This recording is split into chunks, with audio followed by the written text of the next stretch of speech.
But yeah, Okay. All right. Well, welcome back to the Triple Doink podcast. By the way, I can't see the thumbnail, but did you put that image on there? I did. I just put it. You basically just imagine that image is on the You top, know what? like Don't here. tell me because I want it to be a It'll surprise. be a surprise. Yeah. So Anyway, yeah, my I'm fantasy. Ryan. If we want to continue that, I am Well, Bryce. okay, but let me No introduce. intro, but cold No, open. I gotta introduce I have to tell the people. The It's about the people. It's all about the people. Yeah. Um, my name is Ryan, and I'm joined by my friend Bryce, the Jared Goff to my Cooper Cup. Okay, let's keep talking about fantasy.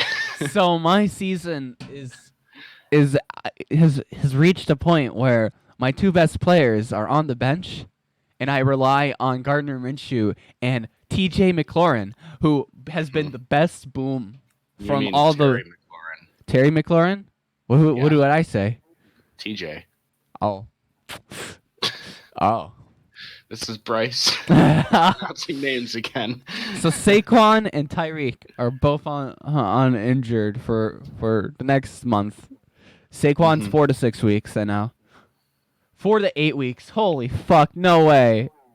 Yeah, it's a high ankle sprain. I Those know. are Usually those are 4 to 6. So, come on. He's probably not gonna take 8 weeks, right? Right. probably not. But I mean, that means my If the running Giants back. can, if the Giants can win some games, they'll probably try to get him back sooner. But like my running backs are Miles Sanders, Kerryon Johnson. Kerryon Johnson's been good though. Kerryon Yeah, Johnson's he's been consistently good. 10 points for me every week. Mhm. Another person on my fantasy team that's been fantastic actually is Christian Kirk, and he hasn't gotten touchdowns yet, which worries me a bit. But because of how the fucking league works, he gets punt return yards and kick return yards, so he gets like extra 2 points for me off those every week. And he got 10 receptions last week. They went for Yeah. 60 yards, but that I think was more to do with the fact that the Panthers looked surprisingly good. Which week? I mean, I don't know if you want to get into a certain like morning game, but Well, we can was get into the shocking games to in a me. bit, but I do want to say the Cardinals' red zone struggles are definitely hurting. Oh my Christian Kirk, god! but they are helping the kicker that I picked up, Zane Gonzalez. Oh my! And I Who would have just looked at thought? this and I'm like, after last week when the Cardinals kicked 3 field goals from inside the 5, I was like, they can't score in the red zone. I'm getting their kicker. And it's worked out. He's the highest scoring kicker in fantasy so far. No, he's third. Oh, is he? He is third. Really? Yes. I wonder who's ahead of him. Let me look quick. I can sort, I think. I can change it to all players. By the way, I don't know if you saw my message in the league, but I really do believe that I did see that, yeah. If people like, I mean, I know you're friends with Kyle, but if he's not playing, then he's not playing. Yeah. And like because like he's still starting Antonio Brown, it's frustrating to look at that and be like, what's the point? For me, I don't care about people getting free wins off them. I more care about that's one less person I can trade with. Yeah, I know. Yeah, that's what I care about more than anything. By the way, in terms of fantasy points, Zane Gonzalez is third. Number 1 is the kicker that I dropped for Zane Gonzalez, Joey Sly. But that's pretty much just on the strength of that 1-4 field goal game with 2 from 50 plus. And the second place is Greg Zuerlein, the Rams kicker. Matt Gay sitting there. Oh, Matt Gay. Matt Gay. What a guy. Yeah, we'll talk about him. I'm sure. For sure. Do you want to get into a game then? Yeah, let's go to the games. And of course, where else could we begin but Thursday night? By the way, the best night of the week. This is kind of a cool start to the season where 3 of the first 4 weeks we get to talk about our teams playing on Thursday night. Week 1, of course, was Packers-Bears. Next week will be Packers-Eagles. And this week was Jaguars and Titans. Oh, It was so good. It was everything I Yeah. could have hoped for in a game. Everything from it looked at like the entire offense was Gardner Minshew. Can we agree on that? Like the Yeah, entire he looked good. that, and I'm gonna like get it out of the way right now so I can talk more about how good Gardner Minshew was. Fournette's bad. He is a bad running back right now. You take away that run, he averaged -9 yards. Oh, I know. It was the most miserable, sorry excuse for a running game up until that point. And then he basically maintained his starting job with that one run. Like I think Okay. That being said, I think that part of it here is defenses loading the box and daring the Jaguars to try to beat them with the passing game. and they And can though. Like to Minshew's credit, in this game he actually performed very well, but I think that the same strategy is what the Texans used in week 2, and it worked very well against the Jaguars offense. Mainly because the Texans have a much better defense than the Titans do. I actually would say that's false. I think what changed from that was that Doug Marrone was more willing to put the ball in the Minshew's hands when they loaded the box. What you would notice in the Texans game, because I watched it very meticulously, Right. was that it didn't matter if they stacked the box; they would just still run it. They like what the reason why I think the Titans were like, oh, if we just stack the box, we just are gonna win, is because they thought that Doug Marrone didn't even trust this kid, which was the biggest mistake he probably could have made in that game. Was that on 1st and 10, 90. He did this on Thursday night as well on first down, where he would basically 90% of the time, no matter what the defense was showing, we're running it up the middle, and it's like if you're gonna do that. Like, you would notice the only time we would do anything on first down, and the reason why we had, like, such a low third down conversion percentage was because, for one, A, we couldn't run the ball, and B, we were always on 3rd and 12 because our first down was, like, shit, and if second down was an incompletion, then it's 3rd and long, and it's like... Yep. All that being said, though... my team. We got Saxonville back. Minshew had a beautiful touchdown pass to DJ Chark. And another one that was really, really, really good that D.D. Westbrook dropped. Yeah, but and it was basically the same pass. He to that front throws corner fades like he's been in the league for 5 years. It's unreal how disciplined this guy is. And both of those passes were great. And the other note, of course, and you just mentioned it, but Saxonville is back. 9 sacks. 9. When we drafted... By the way, the Denver Broncos have 0 on the year. I know that. And the Jaguars got 9 in this game. It reminded me of 2017, like to a T, because we had 2 10-sack games that year. Which, if you think back, holy fuck. But Josh Allen is legit. Like, we can talk about how good Calais Campbell is, but we'd be like, tooting the same horn that we have for like his entire career. He's one of the best in the game, and he might go down as really underrated because he was on the Cardinals and Jaguars. Yeah. 2 teams that get so much media attention, I know. Honestly, though, But Josh Allen, he's the smallest guy. Just imagine for a second, the Jaguars go on a Super Bowl run next year. They get Nick Foles back healthy, and they go on a Super Bowl run, and Calais Campbell is still productive. You think he's like a Hall of Famer? Yeah. I would say he's a Hall of Famer with what he's accomplished in this career. I mean... He's done so much. But the problem is, of course, he's been on a lot of bad teams. I mean, he went deep into the playoffs once or twice with the Cardinals, and once with the Jaguars. He's been in the playoffs for... Like, he's gone to the championship game like 2 or 3. Was he with the Jaguars? He was... Yes. Okay, I didn't realize... Yeah, yes. Okay, I guess that was only 2 years ago. Sorry, I don't follow the Jaguars as closely as you do. I forgot how long he's been in Jacksonville. It seems like so recent that he got traded. Yeah, no. I understand. But... Was he traded or was he a free agent? I think a free agent. But anyway. Good question. Yes.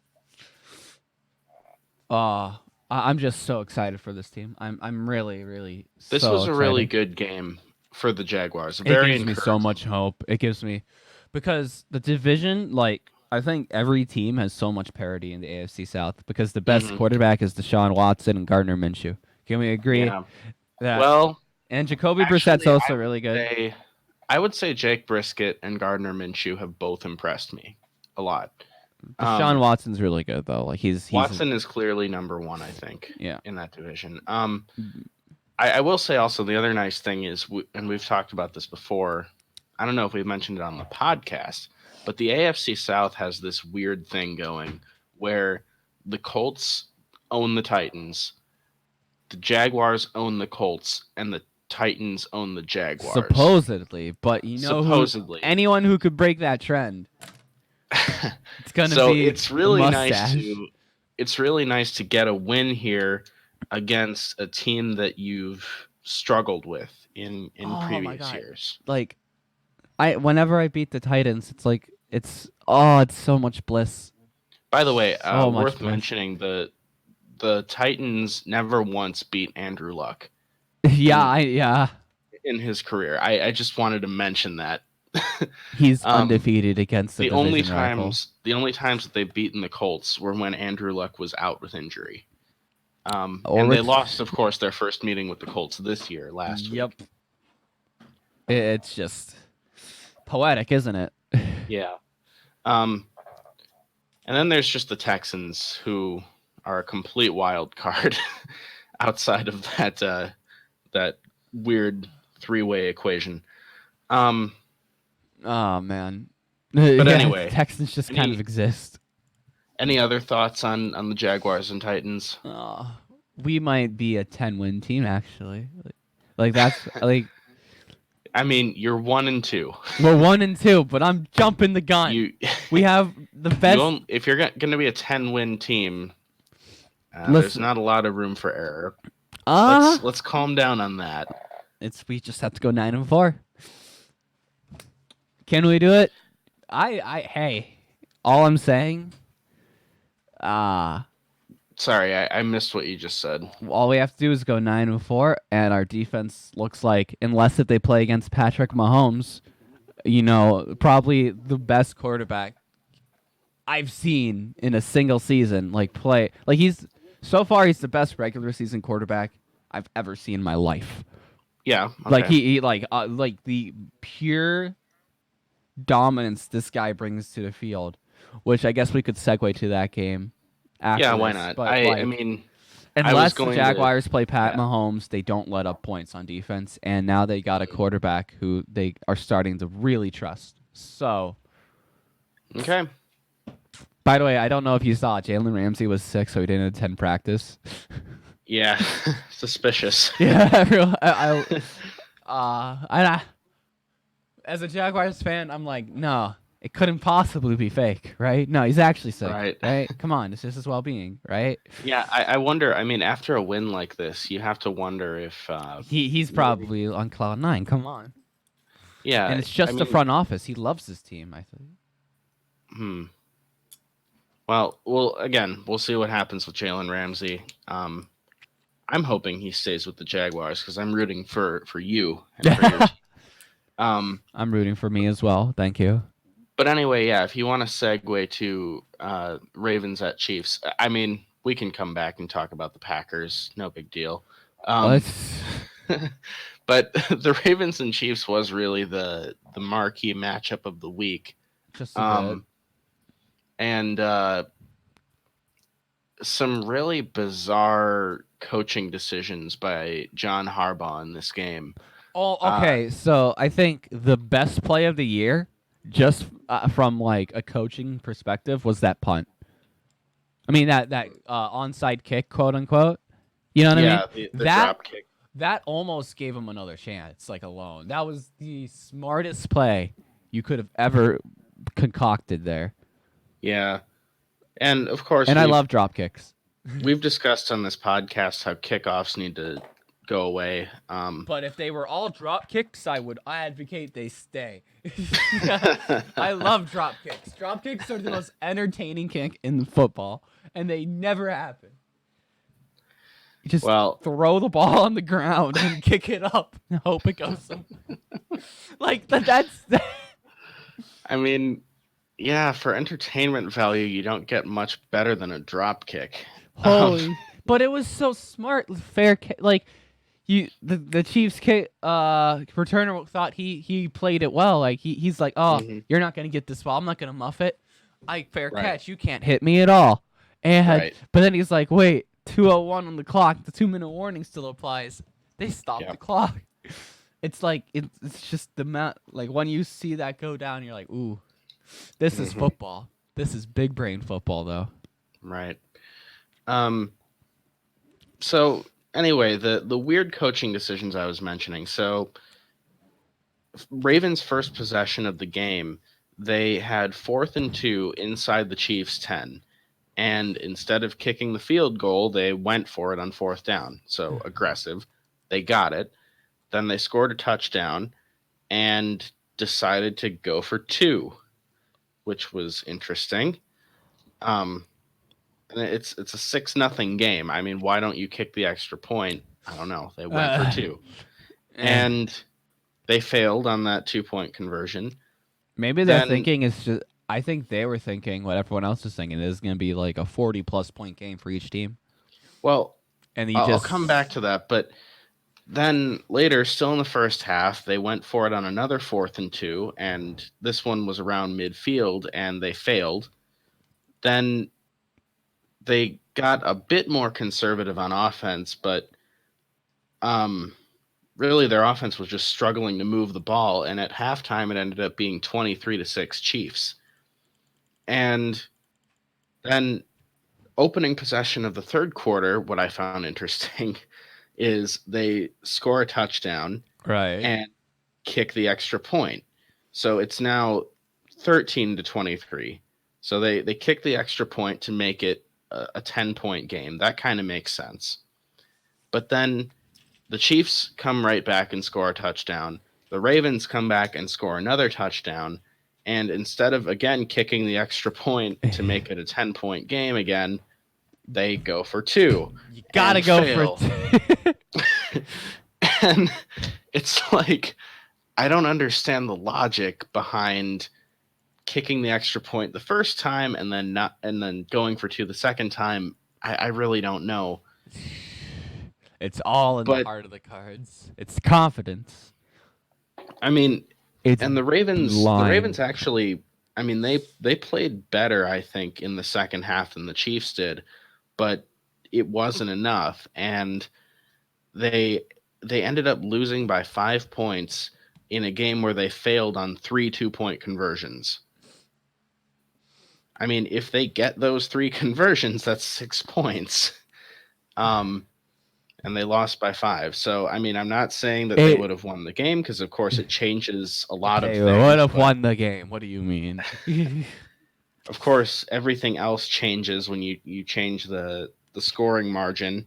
But, yeah, I mean, it was a game where they just – I feel like this is a Patrick Mahomes factor, where the opposing – team is thinking they have to be super aggressive and try to score 40 points if they're going to beat this team.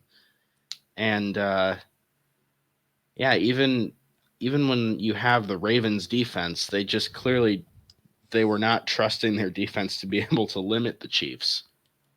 Oh man. So yeah, I mean, I think like Andy Reid September, that's a good combination, but Pat Mahomes is nothing. Hang on a second. You're gonna type. Yep. Hello. Yep. Hello. Okay, I think we're good now. It does fix it. That's so weird. It is weird, and this time I reset my router beforehand, and then I'm directly connected, and it's still doing that, and it's frustrating. Bless you. I'm not saying it twice. I'm not.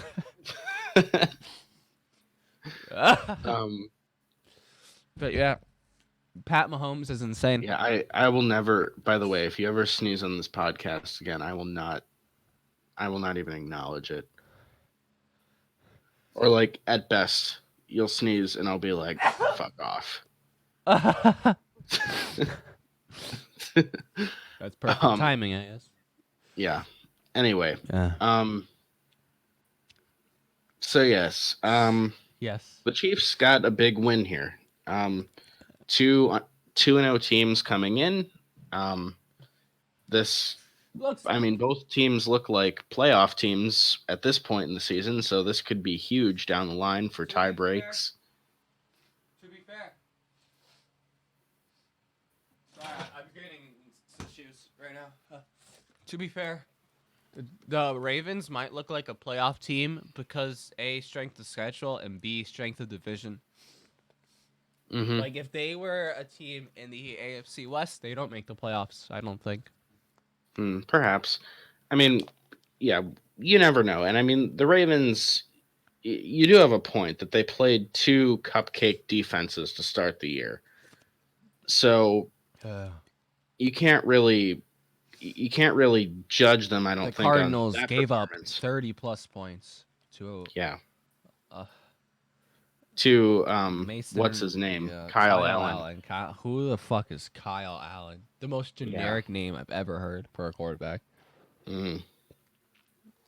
Yeah. It's like John Brown for a wide receiver. Yeah.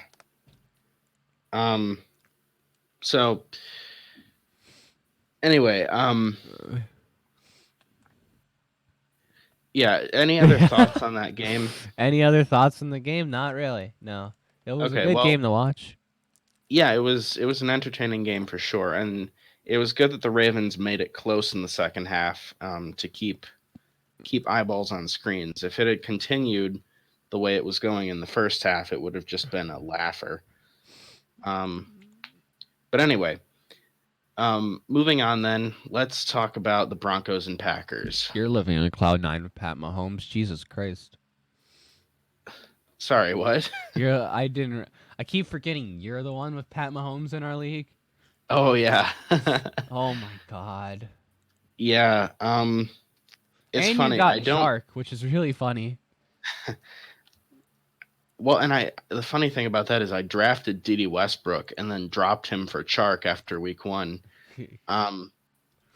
But anyway,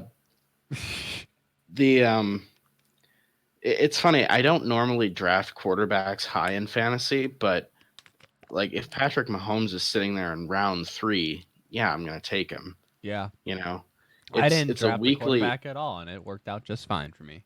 Well, yeah, and I mean, like I could have easily gone that route too, but it's like it's a weekly advantage at that position, and that's really nice.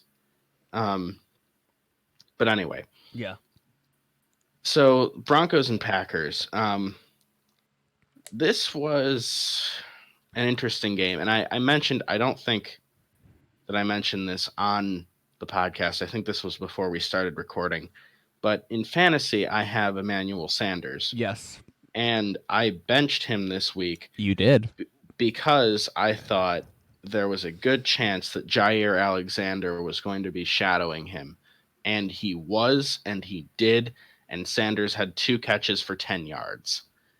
And that is, my God, Jair Alexander is a shutdown corner. I am so thrilled. It's funny. Jair Alexander had half the catches of Emmanuel Sanders. Did he have an interception? Or was it just a fumble? No, he had a forced fumble recovery. Okay. He took the ball out of Noah Fant's hands. That would make sense. All right. Yeah. But yeah, I mean, Jair Alexander is great. Darnell Savage had an interception, first of his career. I think that it's a Rashawn Gary had his first sack and a fumble recovery as well.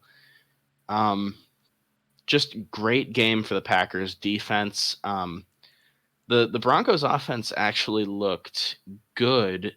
Joe Flacco's not a bad quarterback. I never understood that. Well, the thing is they their whole thing is like a ball control offense, right? And they give the ball away. They were basically just trying to run the ball and keep Aaron Rodgers off the field, which makes sense. And they were having some success because the Packers were basically daring them to run the ball. They were just sitting back and playing pass defense, and anytime that Broncos tried to throw the ball, they had very little success. And unfortunately, when you're playing ball control offense, you can't turn the ball over like the Broncos did. Yep. 3 turnovers in the game, and that was all the Packers needed. It was more than what the Packers needed, really. On the offensive side of the ball for the Packers, of course, I love when Aaron Rodgers gets the free play touchdowns. Those are always that's a classic. Those have been Yeah. seldom recently, though. Yeah, it kind of makes me wonder why they don't take those shots downfield more often. Like, why are they only willing to do that on free plays? Like, it works so often on the free plays. Why not just try it on a normal play? I see what you're saying. Yep. But anyway, I mean, they got that long touchdown to Valdez Scantling in the first quarter. Yep. The On my bench. offense still had struggles. They're still, I think, trying to figure stuff out, but they played well enough to get the job done. Aaron Jones looked really good again. Scored 2 touchdowns against me in fantasy. And beat you.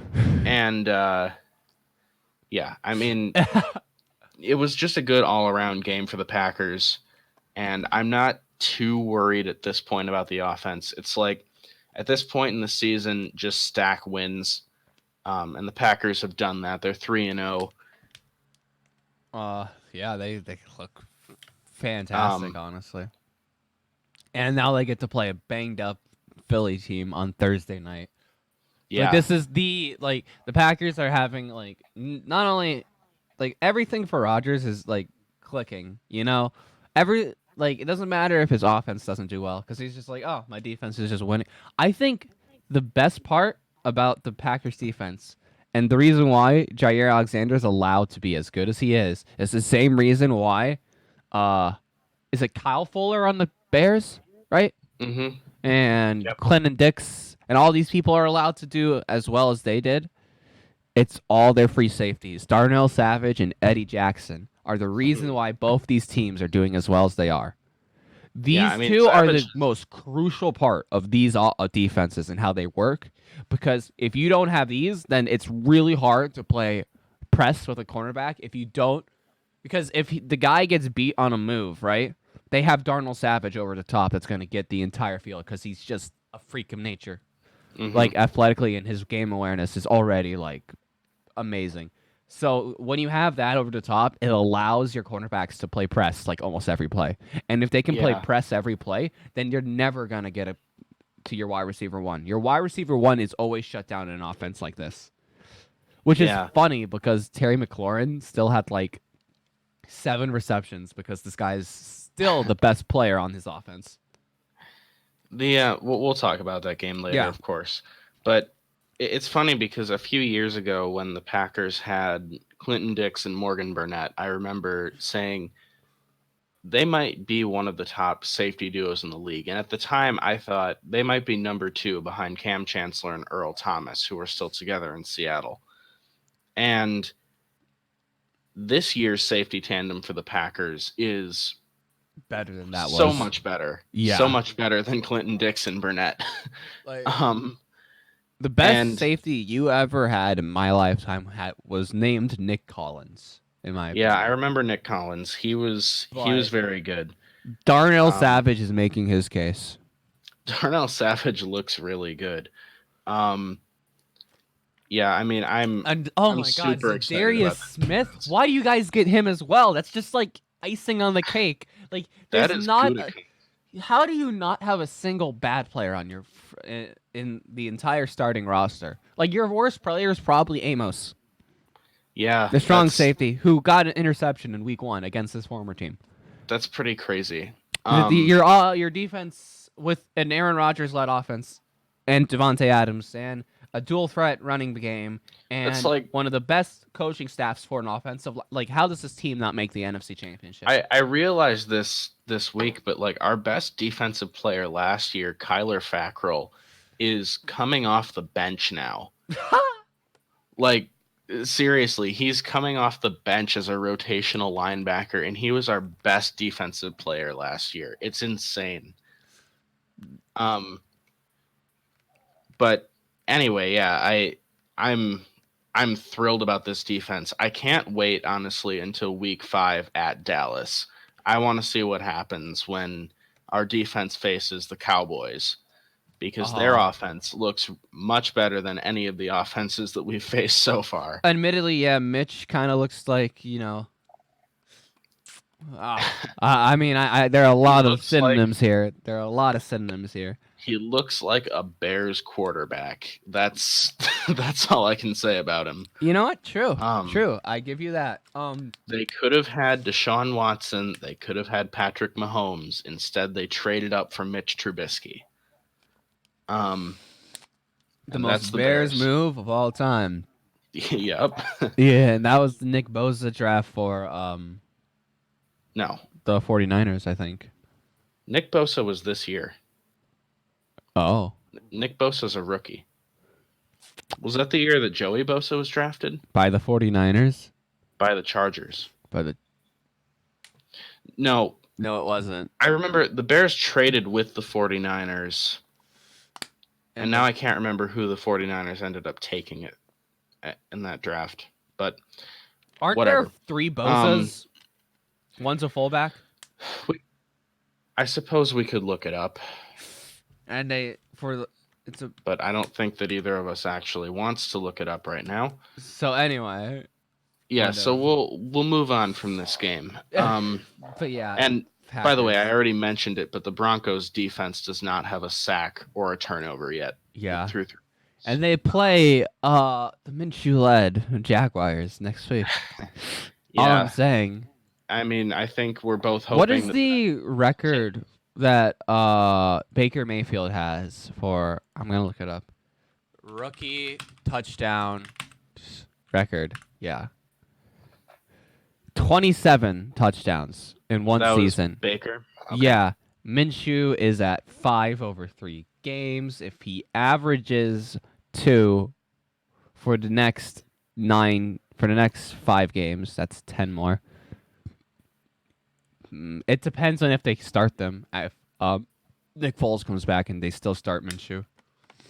Well, yeah, I mean, and also it depends on how quickly Foles recovers, because that injury in particular is a difficult one for a quarterback to come back from.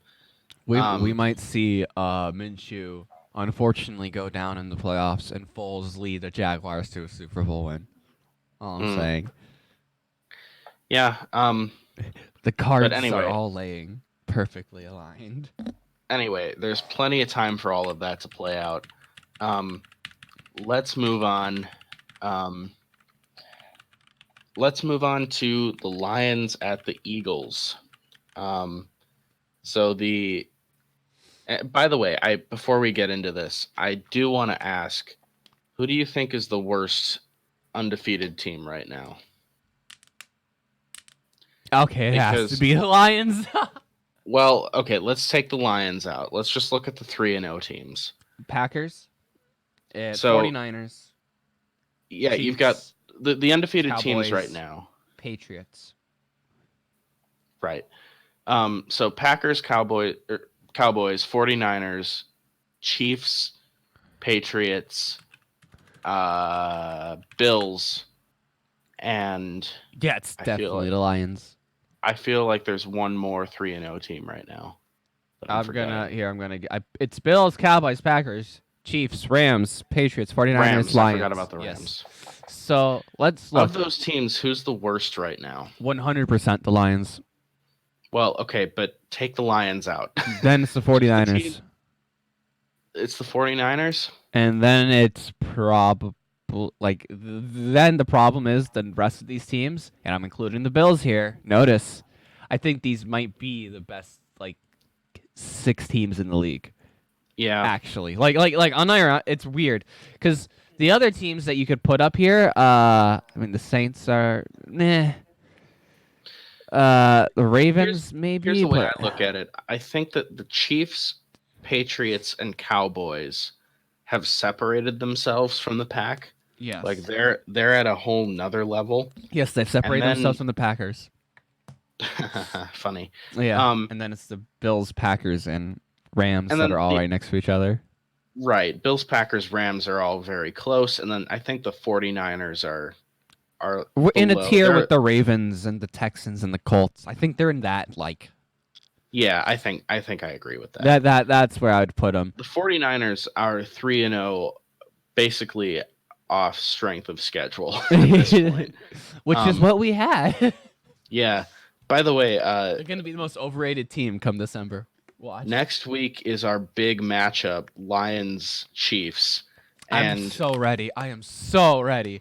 we are by the way, we had the Chiefs correctly predicted to be 3-0, but we thought the Lions would be 0-3 and they are 2-0-1.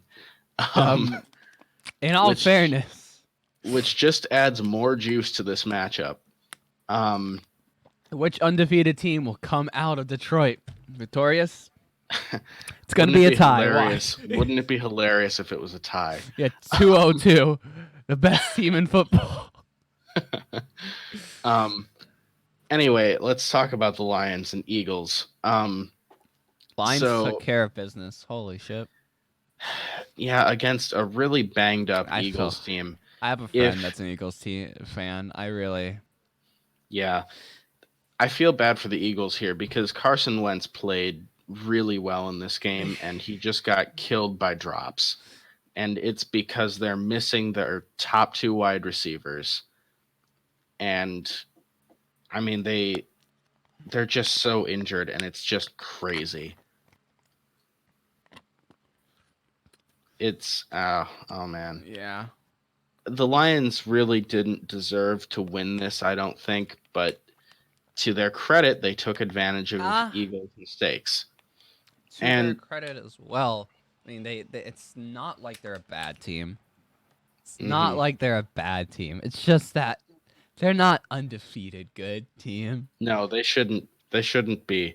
They're definitely overachieving so Oh far. my Jesus Christ. I just realized. So, name the top 3 defenses in points allowed right now. Go.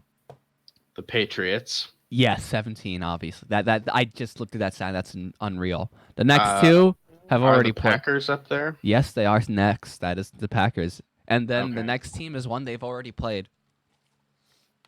The Bears? Yep. Okay. The Bears points for are 50, which is not even half of the Patriots. Well, the Patriots have played 3 tomato cans. But anyway, Yeah. Oh, it's just I mean, it's hard to call the Steelers a tomato can, but they showed nothing in that Week 1 game, they've shown anyway. nothing in all 3 of their games. pretty much. Yeah. Um, But yeah, it's really hard to talk more about this Detroit Philly game because Detroit played a very weak roster.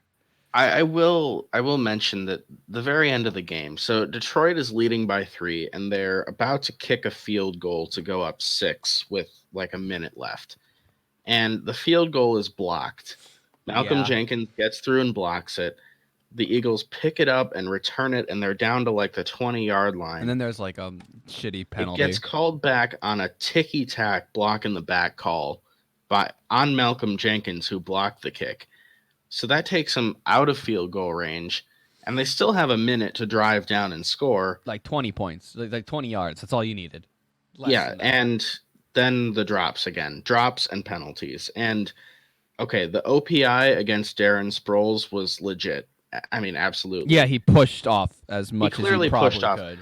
But I mean, to Darren Sproles' credit, he had to push off because if that pass is incomplete, then they turn the ball over on downs. So he had to do everything in his power to make that catch just to keep the team alive. And then on 4th and 15 or whatever it was, they threw deep, and Arcega Whiteside or whatever his name is, Arcega Whiteside, just drops the ball. Shows why he's a Yeah, he shows why he's the 4th or 5th wide receiver on this team. Yeah. And yeah, I mean, Carson Wentz, I feel bad for Carson Wentz because this was supposed to be his MVP year, and now his team is 1-2. Oh my God. The Dolphins actually have scored less than the Patriots have allowed total. Oh yeah, I know. The Dolphins are historically bad. Chris Wessling was talking about it on ATN, and like he's comparing their stats, and the Dolphins are as bad as a bunch of expansion They're teams. worse than franchise teams statistically in almost every category. And then the they're worst, on par. The worst teams in NFL history have all been expansion teams and this year's Dolphins. Like, that's basically it.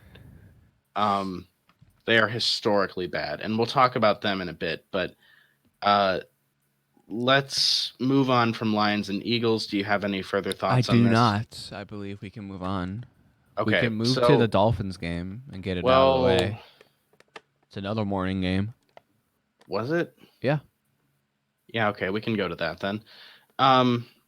Yeah, this is what I wrote for the Dolphins and Cowboys for my notes. The Cowboys dominated, though the Dolphins offense with Rosen looked like it had a bit of juice in the first half. Oh my God, I felt so bad for Rosen. Like, I'm looking at this drive and I'm like, Rosen's actually like through everything trying to win this game. Yeah, I mean, Josh Rosen. He literally was alone on the field for I don't know how long trying to win it. And I don't think he's a bad player. Kenyon Drake, right? Yeah. Oh my God, that fumble! I almost started crying just for him because I felt so bad. I felt so bad. I really. By the way, we never mentioned it, but this week we are 2 predictions better. 11 out of 16. Right. We got 11 right this week. Yeah. And it's funny because we had 8 correct coming out of the morning games. Yeah, I saw that and I'm like, "Oh, we might get like really high," and then the cards kept falling. I'm like, "Damn it." Yeah, we got 8 correct out of the morning games and then only 1 of the late games on Sunday correct. And then we got Sunday night and Monday night both correct. Yeah. But yeah, I mean, I really thought because we only had 1 prediction wrong, I think, through the morning games, and that was the Lions and Eagles. And we were. Are you done? I'm done. Jeez, Bryce. My bad. Like, seriously. Fuck it. I'm kidding. But yeah, we actually only had the 1 game incorrect through the noon games, and then it kind of went downhill from there. But still, 11 right is our best so far. I'll take it. We're always above average. Yeah, so far we've been above half. I'm still waiting for the 16 out of 16 game week. Mm-hmm. By the way, okay. Oh no, wait, never mind. You're just way ahead of me. I'm looking at these games, and you already have like. Wow, you already accounted for bye weeks. Never mind. Yes, I accounted for bye weeks. Holy shit! I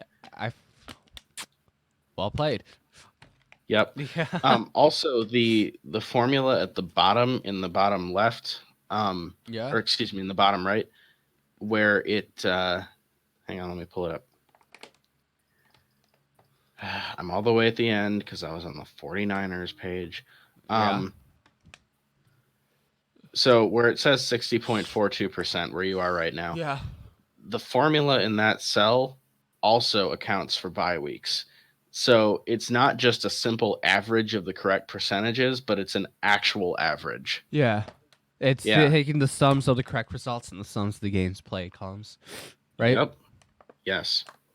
What a great it's actually. See, I was really thinking ahead. And that becomes relevant next week when we get the first buys of the season. The Jets and 49ers are both on bye next week. The Jets need it so much. Oh, the Jets really need it. I feel so bad. Dan Hansis and crew. Anyway, do you have any other thoughts on the Dolphins and Cowboys? No, get this out of the way. My last thought on this. My last thought on this is just I feel so bad for Josh Rosen, and I'm gonna keep saying that every week because this guy just cannot get a break. We don't You know what I know even if he is good, and he probably won't ever get a shot. Exactly, and that's just really unfair because he was being talked about as potentially the number one overall pick going into last year's draft. It was like Baker it was Mayfield, Josh it was Rosen.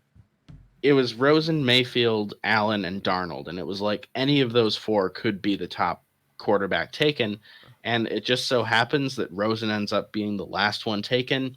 He goes into a terrible situation in Arizona, gets shipped out after 1 year, and now he's in an even worse situation in Miami. He's never going to get a shot. I'm afraid, and I feel bad for him. He might. Honestly, if any team might get him, maybe here. Let's look at teams. The Redskins are one. I look at it. Well, And I'm they like, have Haskins now, though. oh fuck.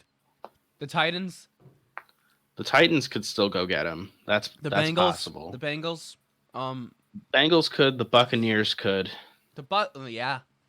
Bruce Arians and an ex Cardinals quarterback. Yeah.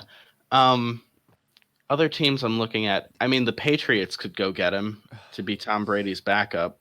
Yeah, his backup doesn't look anything. Maybe If, the Raiders. The Raiders. Holy shit. the ideal destination for him, by the way, would be Indianapolis. If they gave up on Jake Brisket and decided to go get a quarterback in the offseason, that would be the ideal landing spot for any quarterback who's on the market because they have a complete team there that's just missing a quarterback. And you could get a rookie contract with Josh Rosen, so you wouldn't have to give up a lot of people. That's true. Yeah. That's actually that is 100%.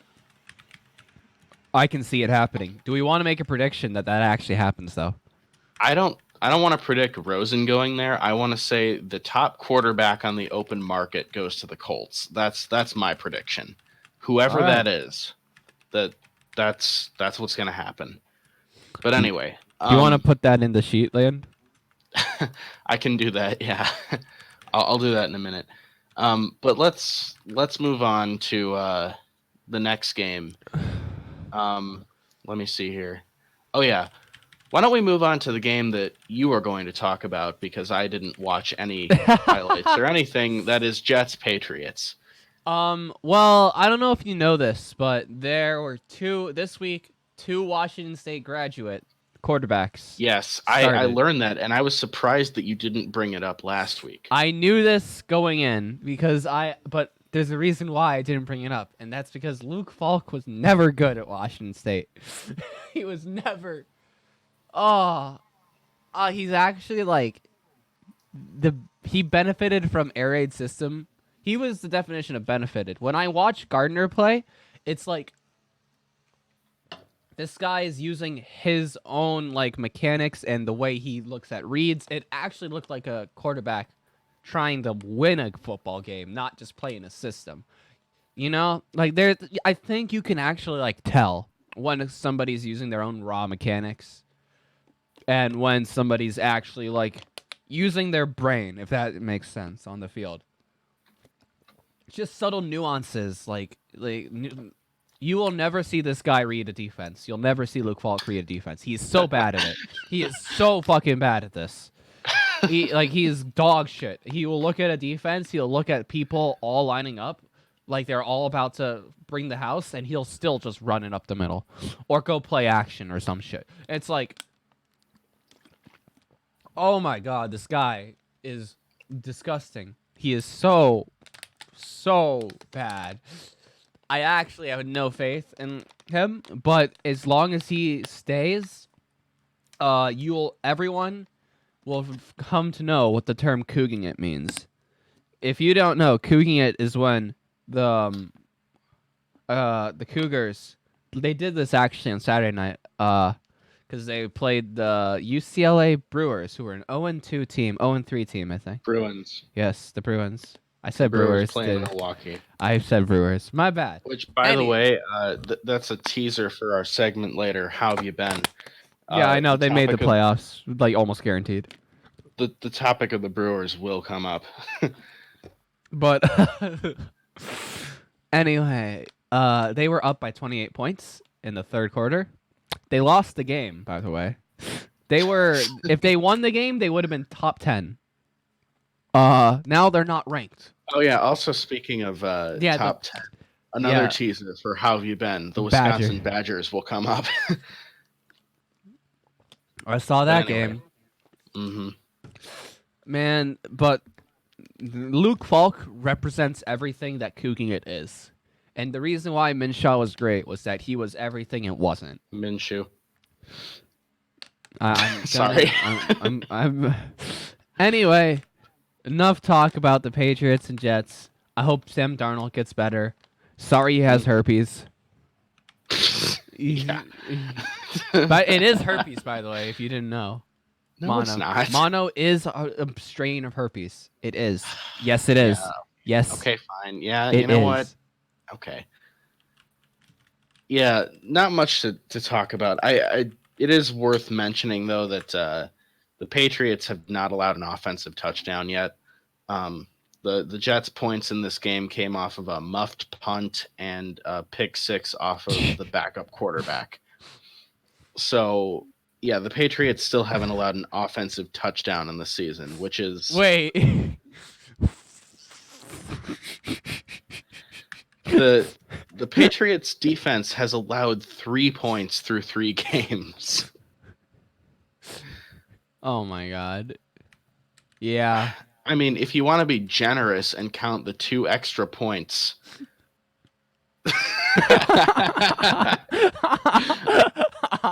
I'm sorry. Put that on the the video, please. I look it up and I'm like, no. It just literally. I just love that it just gives you straight no. Yeah.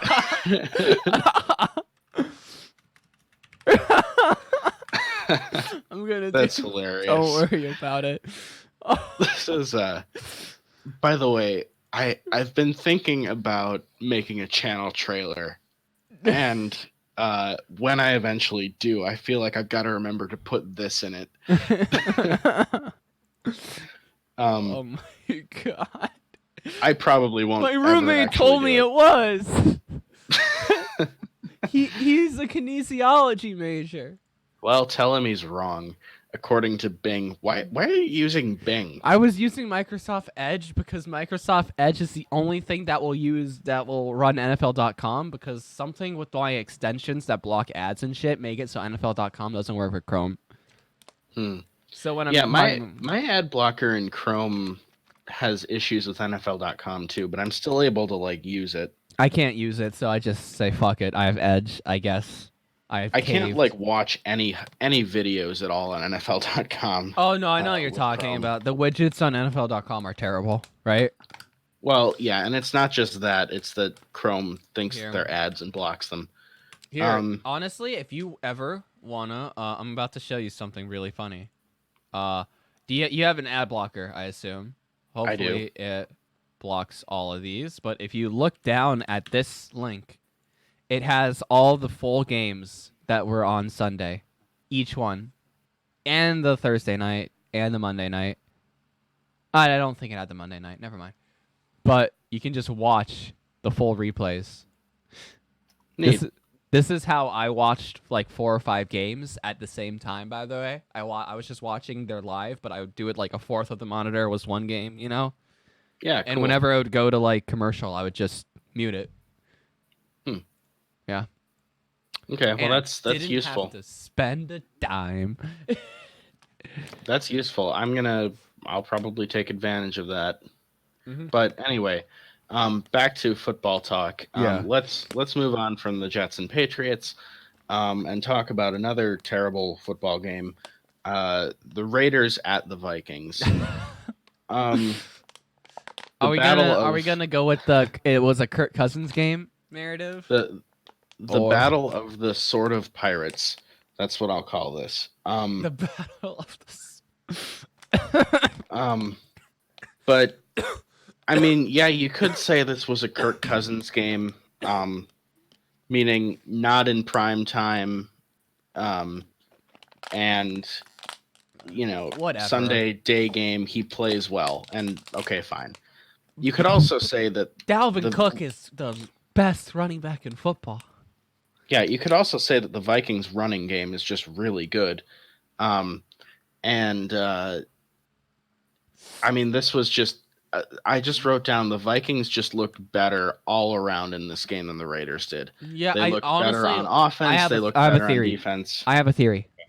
Okay. My theory is that Pat Mahomes tilted the Raiders so fucking hard that it made its way to this week.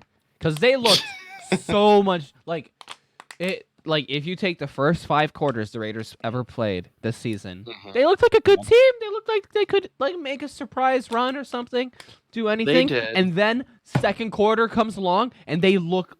Ever since they've looked so shit, and I think it's Okay, because their mental is so gone.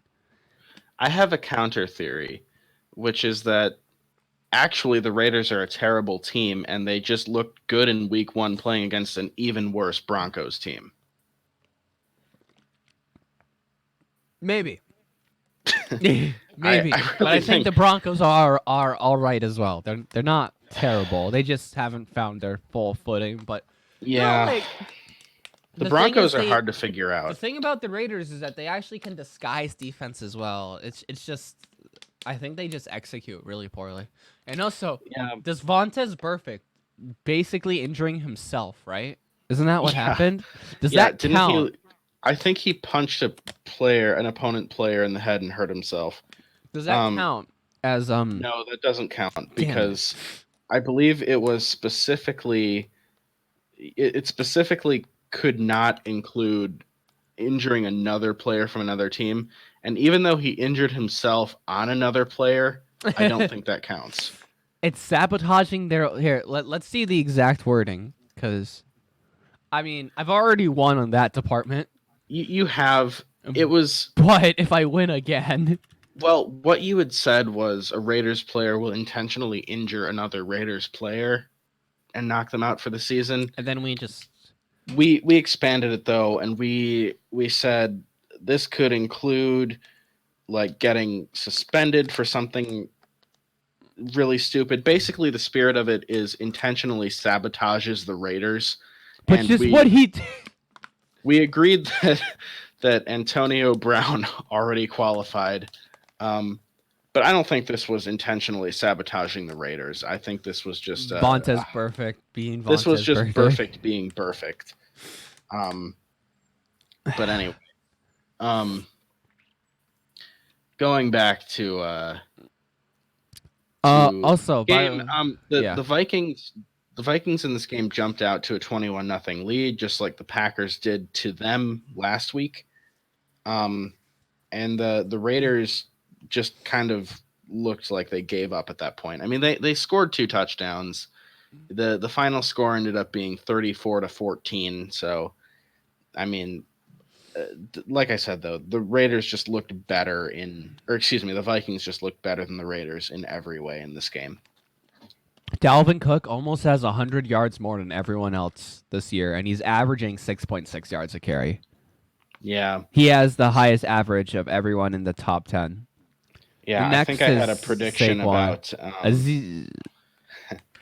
I had a prediction about David Johnson and Lev Bell leading the league in rushing, and I don't. It doesn't look like that's happening at this point. David Johnson sadly got hurt that one week. Yes, that hurt a lot, and we also forgot David Johnson's a passing running back. That's true.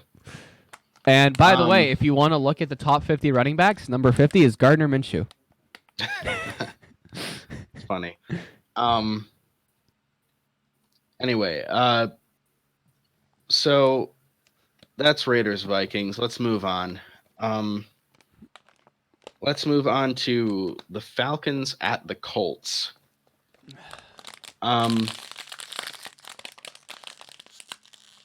Yes. That's an unpleasant sound. That was a water bottle. I'm throwing it away. Okay. My bad. You better be throwing it away. Jeez. Recycle. No, don't recycle. Put it in the garbage. Oh. Anyway, so What the fuck was that? Anyway, the Colts, Falcons. Falcons have let me down. They're probably my least favorite Yeah. team to look at. the Falcons' offense in this game actually looked pretty good. They looked a lot better than they did in the first 2 weeks of the season. However, their defense did not look good at all, and they lost Keanu Neal. It sounds like for the year, which is a big loss. I feel bad for Keanu Neal because he's a really good safety and he just can't seem to stay healthy. Yeah. So that's huge. And I mean, I feel like our Falcons prediction, we had them predicted to be very good, and I don't think it's going to happen. Once again, this just isn't going to be their year. Their offense, though, does look good. It's just their defense is just allowing too much, and allowing too much to Jake Brisket.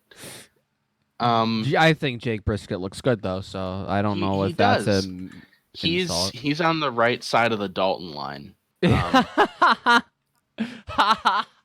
And we talked about this in an earlier podcast episode, but there's right now I think that the quarterback play in the NFL is better than it's ever been in terms of having just quantity of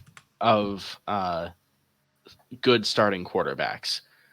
So Andy Dalton, while he is the prime meridian of quarterbacks, is actually pretty low on the rankings, I think, right now. So there's a lot of quarterbacks on the right side of the Dalton line. And I think Jake Brisket is one of them. I'm just gonna bring this up, by the way. Okay. There is. You remember your prediction about the Detroit receivers? Yes. The tandem is currently in third place. That's the first place right now is Christian Kirk and Larry Fitzgerald. Really? Second place is John Brown and Cole Beasley. Wait, are you sure? Yes. That can't be right. And then I thought third, Keenan Allen. I looked this up. Keenan Allen is way ahead of everyone else, but that's Keenan Allen being on as alone, unless if you count tight ends. Who's the second receiver on that team? That's Austin Eckler. Okay, but second wide receiver. He's so far down. Oh my god. In perspective, Keenan Allen has 400, right? Right. And if I go to LAC, mm-hmm. Oh my god, they're not even set in the second page. I have to go to the third page, I believe.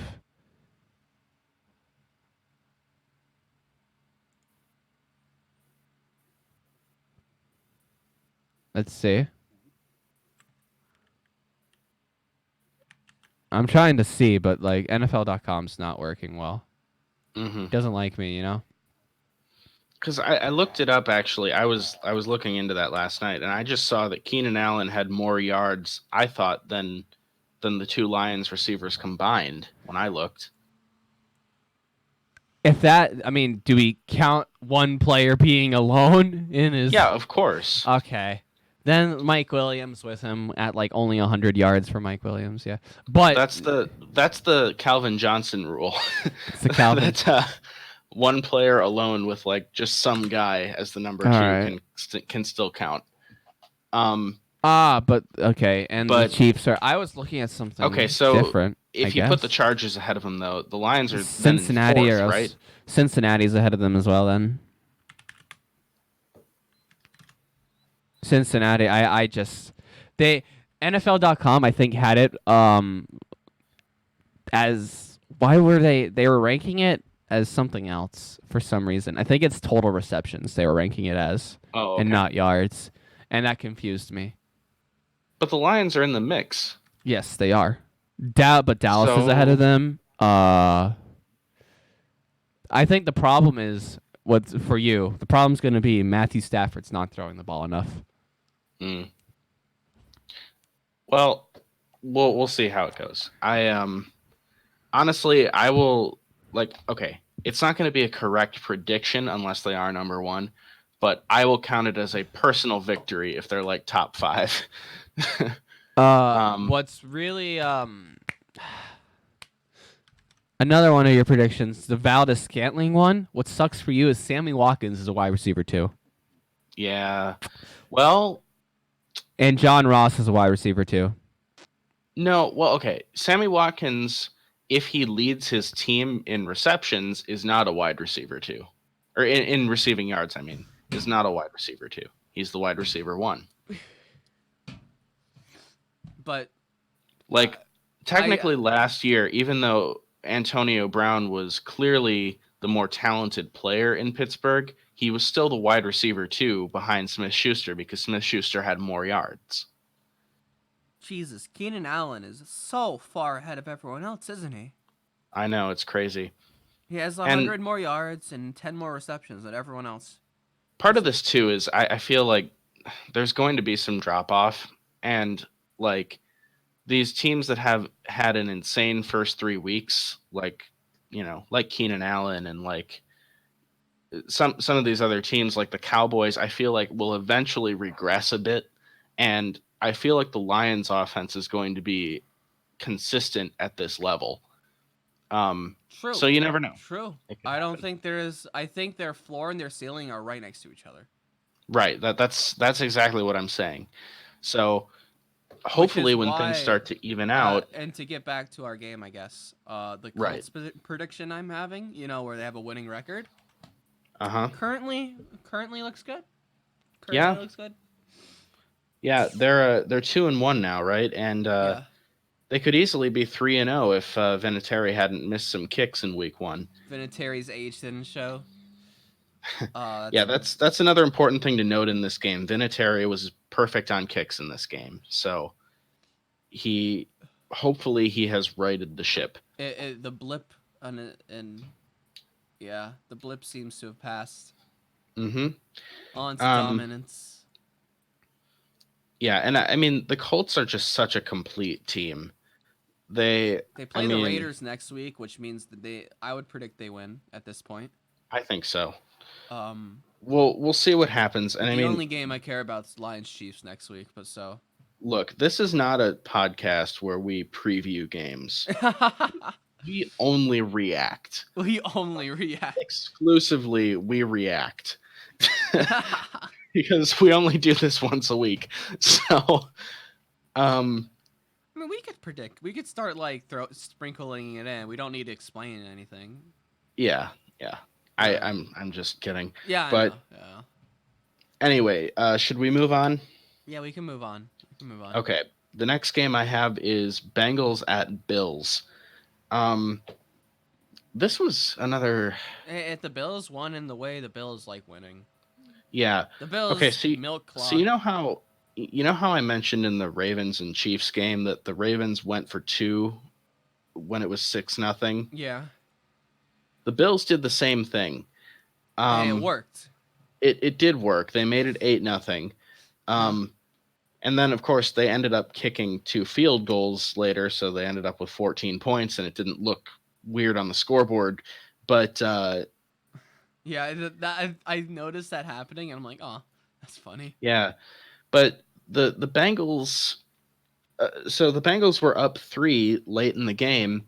And Josh Allen gets the ball and drives right down the field. They score a touchdown to take the lead. And then on the following possession, the Bengals get it with like a minute and a half, something like that.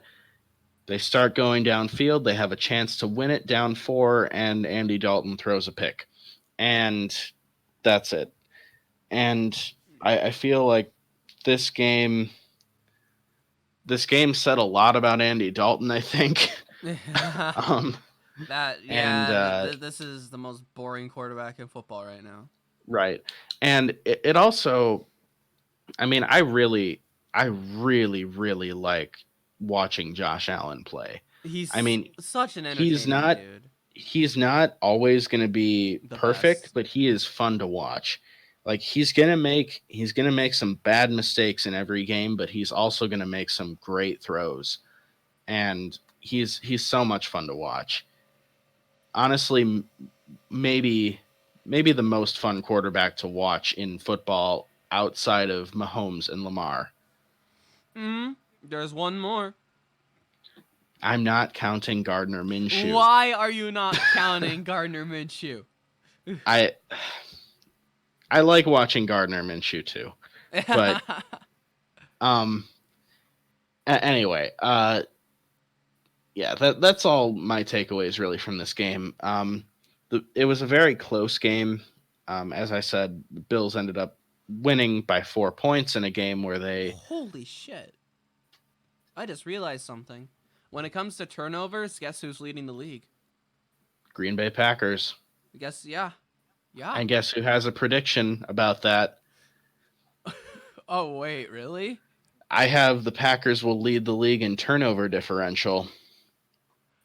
And so far, the Packers' offense has only turned the ball over one time, I think. And, I mean, That was a Valdez-Scantling fumble in week 2. You have to beat the Patriots, who have 6 interceptions, 1 forced fumble. But they also have 2 interceptions, I think, right? Because of not Brady, right? That's true. Their backup threw a pick, and they muffed a punt against the Jets. Holy shit. The 49ers and the Packers lead the league together. In turnover differential. Actually, no. No, they don't, because the 49ers don't recover all their fumbles, where the Packers have recovered 4 or 5. That's insane, by the way, getting 80% of fumbles. Hang on. Let me just quick look up turnover differential.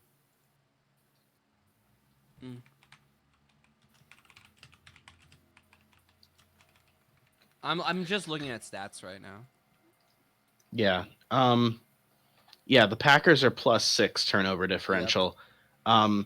Ahead of Bears, 3 teams Jets, at +4. Titans. Yeah. Yeah. So they're +2 on the field right now. That's pretty good. Yeah. Guess who and leads like the league if you in think sacks? about it, in sacks? Yeah, I wonder who leads the league in sacks. Who leads the league in sacks? Saxonville. Oh, of course they do. Yeah, and then it's the Patriots. Although Shaq and Barrett, then it's the Packers. We haven't talked about the Buccaneers yet, but Shaq Barrett, I believe, has 8 sacks by himself. He does, and they have 9 as a team. And his former team, the Broncos, has 0. This guy. So, anyway, going back to the games, I believe that's it for the early games. Let me just quick scroll through and make sure we didn't miss anybody. Nope, we did not. Okay, so let's move on to the late games. And if you have no objections, I feel that we should start with the most exciting game of week 3, which was a game between 2 teams that are going to go absolutely nowhere. The New York Giants at the Tampa Bay Buccaneers. Yeah, wow, that game. I felt so bad for Bruce Arians because I thought he coached such a good yeah, game. He did, and ultimately it was kicker issues that did the Buccaneers in. Yeah, because it was Matt pretty Gay, gay, not gonna lie. Nice. Yeah. Matt Gay missed 2 extra points and, of course, the game-winning field goal at the end, which, by the way, Bruce Arians intentionally took a delay of game on that game-winning field goal attempt because he thought that his kicker had a better chance from 5 yards further back. His words. Yeah, his saw. words. Yeah, he's like, yeah, I saw that. Yeah, I did that. That was me. I don't understand that at all. But honestly, if you're having to do these sorts of things, maybe your kicker is not the guy. Like maybe you just need a better kicker if you're having to move him further back for a field goal attempt. But anyway, yeah, I mean, obviously that's not the big headline in this game. The headline is Daniel Jones. Um, and Daniel Jones looked like, I mean, suddenly this Giants offense is actually fun. Yeah. Like that's the big that's the big result of this game is that like their offense is watchable again. Um, and it wasn't in the first 2 weeks. It wasn't really all of last season, but like now, their whole problem on the offensive side of the ball was that their O line was terrible, and Eli Manning had no protection, and because he can't move, the it was just I think it was that breaking down way too often. But because Daniel Jones can move, they can now run bootlegs and things, and they can run, plays to give him more time. And he played really well. granted that the problem still in lies that another big problem with this fucking Giants team is that the receivers drop so many passes. They do. They're Mm. not good. Their best receivers Sterling Shepard and Evan Ingram. They're Yeah. not good at that front of the ball either. I think that they also benefited from a Tampa Bay defense that really doesn't look too good. They're, I would say, a little below average. Yeah. And I think if you Tampa put Bay. Eli Manning against this team, he probably is a similar story. Yeah. I don't think Daniel Well, Jones won this game. I think that Daniel Jones didn't lose this game. Yeah. I can It's agree one with game. I agree with that point, but I don't think that the Giants would have won this game with Eli Manning. I think you would. The Buccaneers defense actually looked pretty good in the first 2 weeks. They played against an injured Cam Newton, and who was the other game? The 49ers. 49 and the 49ers. That week 1 was really. I think Jimmy Garoppolo did not play as he was in week 1, as he is Mhm. now. Like I think, again, that's a week 1 game, and I mean, I think we're starting to see who the Buccaneers really are, which is a team that will underwhelm you, that will play these exciting thriller games because they have Bruce Arians at the helm, and they'll stay in it, but they do not have the manpower to win more than 5 games. Yeah. I do disagree with you though. I've thought about what you said and I disagree. That Okay. your earlier comment about how Eli Manning would have Yeah, I know. had a similar result. And ultimately, can you really say that in a game where Saquon Barkley, the best player on this team, gets hurt, do you really think that Eli Manning can keep this team in the game? Yeah. I don't. Yeah. I really don't think. And Because they started off. this is just another weird case of like some people are gonna agree with you and say, yeah, Eli Manning would have been fine in this game too. And it's just the weird thing about him where like I honestly don't get it. I don't get it. It's just why do people defend him? He's just a bad quarterback at I'm this not point. defending him. I'm saying this team's good enough to win against the Tampa Bay Buccaneers with Eli I Manning. mean, okay, fine. That's not defending Eli Manning. I thought No. that Eli Manning, the way he throws the ball, I think it's just whatever, you know. Yeah, I can I toss it away, but like, I get it. I think we agree the Buccaneers are not that good. Um, I think the aside from NFC Mike, South is the weakest division in football. yeah, they might be. Aside from Mike Evans, though, who had a dominant first half. Mike Evans went, and then the last fucking. Oh, why, And then Gay? Why? he set up that field goal too, Mike Evans. He made And Jameis Winston look like a good quarterback on his yeah. own. Mm-hmm. Yeah. I don't know. This was a very frustrating game for Buccaneers fans. But the last thing that I wrote in my notes, this is the first time this season that the Buccaneers wore their regular home jerseys, and those jerseys are absolutely hideous still. Oh my god, I I cannot want the silver look and at red those. I cannot look at those jerseys. They just need to do something because those uniforms are just Do you think they they are look the too worst cartoonish or I've goofy? ever seen in at any level in any sport. Seriously. I mean, can you name a worse uniform at any level in any sport? Uh, well, well. Hmm. I don't know. The Silver Lions helmets, where they're just plain silver, are pretty trash. But like, which is I'm not weird. familiar. The ones that they wore. Also, the orange Tampa Bay jerseys. You know what I mean? Or it's just bright orange. Yeah. Those are terrible.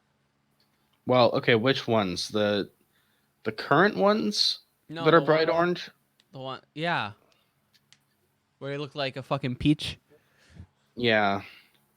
Cuz a lot of Buccaneers fans cuz I was reading about this actually cuz I was wondering when they can actually change their uniforms. And it turns out they could have done it this season. And they should have. Um, which, by the way, if it comes out that they are not going to change their uniforms, like if they don't change them next year, they will be the team that I will never watch. I promise you that I will not watch the Buccaneers because they hurt my eyes. You know, the Patriots can come back in if the Buccaneers don't change these uniforms. I think that's enough about this game, Yes, it is. which moves Let me us, I make think, to sure. Carolina and Arizona, right? We have 5 games still. Yep. Yep. So, yeah, Panthers Cardinals is next on my list. Cam Newton, of course, missed this game. Kyle Allen started for the Panthers, and it just goes to show you that any quarterback can pick apart this Arizona defense. Oh, okay. Now This we're gonna look at something. We're gonna look at something. okay We're gonna look at it as a family, as a group. All right. as a family. So the score going into halftime, right, Hmm. was a 14-10 game, right? Okay, Where the so Panthers still were close. leading. Yes. So it was a 9-play touchdown drive for the Cardinals, made them lead. Then the Panthers answer back with a 7-play, 75 yards, 21-17, whatever. Then the Cardinals do a 12-play, 50-yard, 5 minutes, chewing the clock, field goal drive to Zane Gonzalez.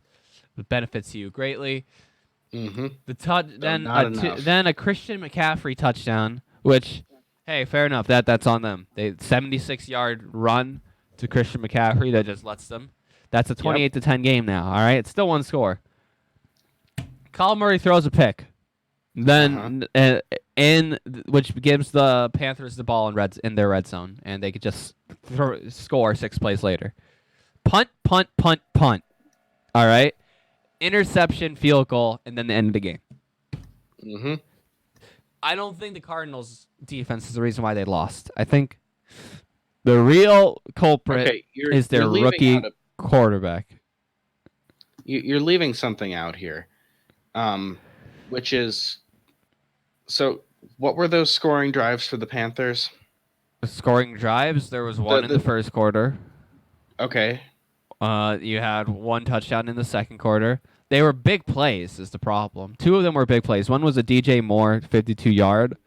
Yeah. And then you have one long drive, a Keenan Allen pass short left, 7 yards, 75 yards.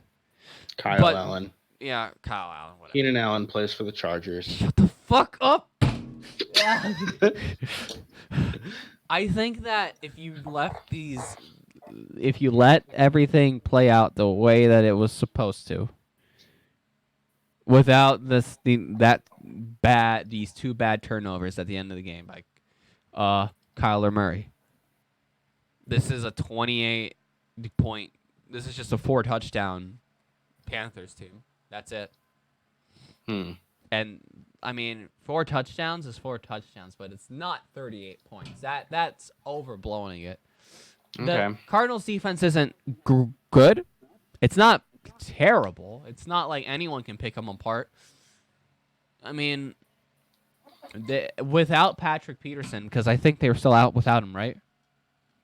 I believe they are. Yes. I think that once he comes back, and they'll be a team that lets up 20-plus points a game, but Kyler Murray should be able to stay with it. Like that's why they drafted him, but he's a rookie, and like I think this game was more growing pains for him than anything.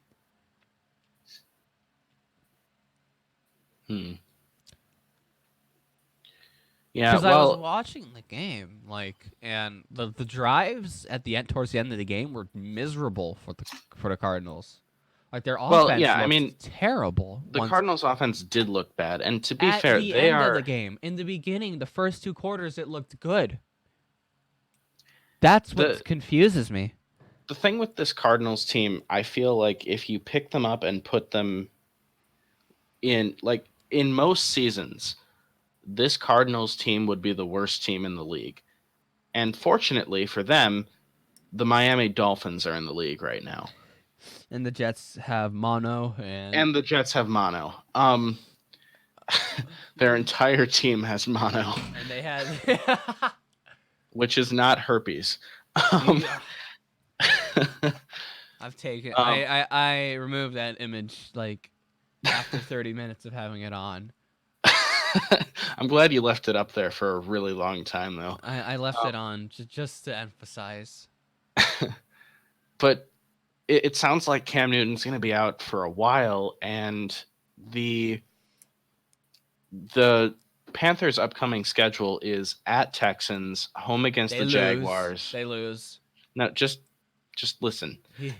They're at Texans, home against the Jaguars, and then Buccaneers in London, and then their bye week.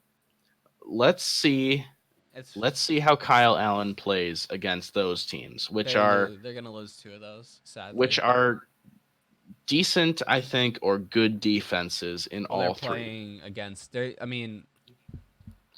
feel bad for Kyle Allen because I think he's about to realize that's getting sacked 10-plus times isn't really pleasant.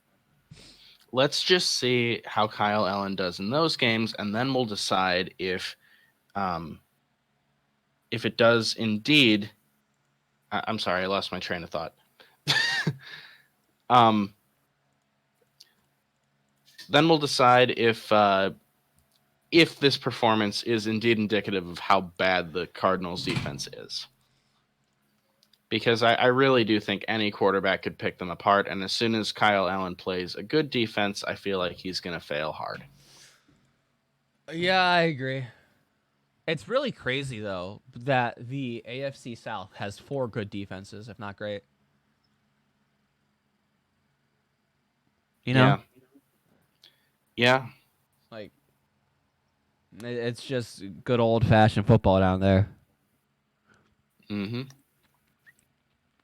But yeah, think we can move on. Yeah, we can move on. So next on my list is the Texans and Chargers. Speaking of the AFC South, right? I wanted the Chargers to win so bad. I hate the Texans so much. Yeah. And the Chargers were up 17-7 at halftime. And then suddenly in the second half, they fell apart. They allowed 20 straight points to the Texans,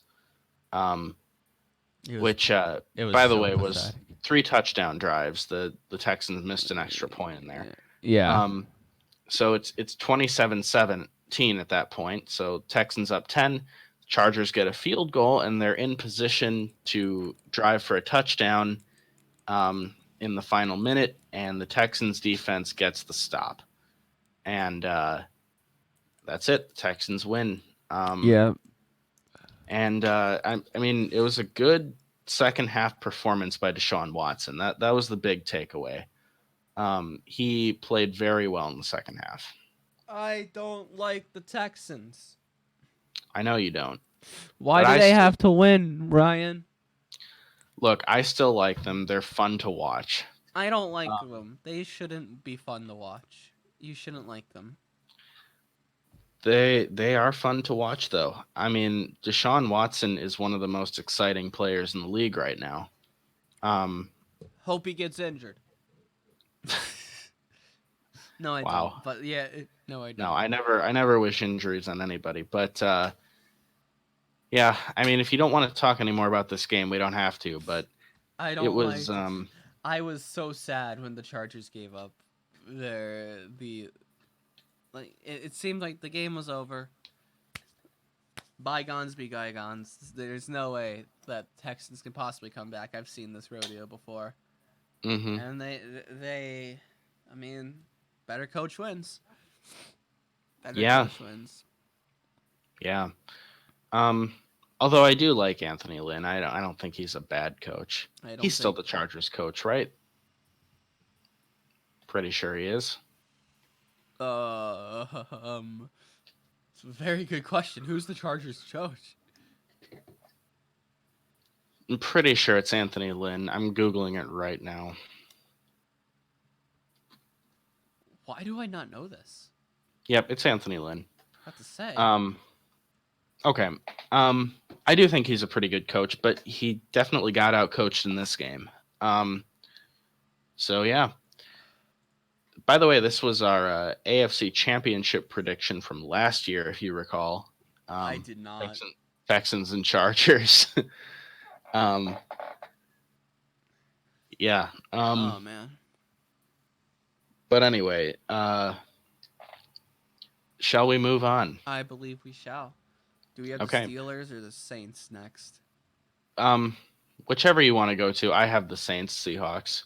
Oh, that game, the score doesn't tell you the story of that game at all. No, it really doesn't. The Saints are just unbelievably, I mean, we're going to talk about two things here. The Saints are a really good team when Alvin Kamara's online, and Teddy Bridgewater didn't throw a pass over 15 yards. That is a fact. That is actually a fact. There was no completed passes over 15 yards. One incompletion went for 16. Mm-hmm. That was the saddest, most disheartening win for a Seahawks team, where the stitches on Pete Carroll's face made the perfect analogy for the entire game. Yeah, apparently he got hit in the face in pregame by a ball. Yep. In pregame. But yeah, the Saints. I mean, they didn't really win this game with their offense. They got in the first half, pretty much every single break went the Saints' way. They got a punt return touchdown, a fumble recovery for a touchdown, and then every bounce went their way. Every little break, every 50-50 play went the Saints' way in that first half. But then, to the Saints' credit, they held on. They controlled the clock when they had the ball. Like you said, a lot of short passes, nothing downfield, and a lot of runs. And when fate, you could say, gave them their opportunities, they took advantage. They did score some touchdowns on offense, and Seattle made the score look better at the end with some late scoring, but I mean, this game was completely controlled by the Saints all the way through. Their defense looked really, really good. I mean, this looked like the Saints defense from the end of last season.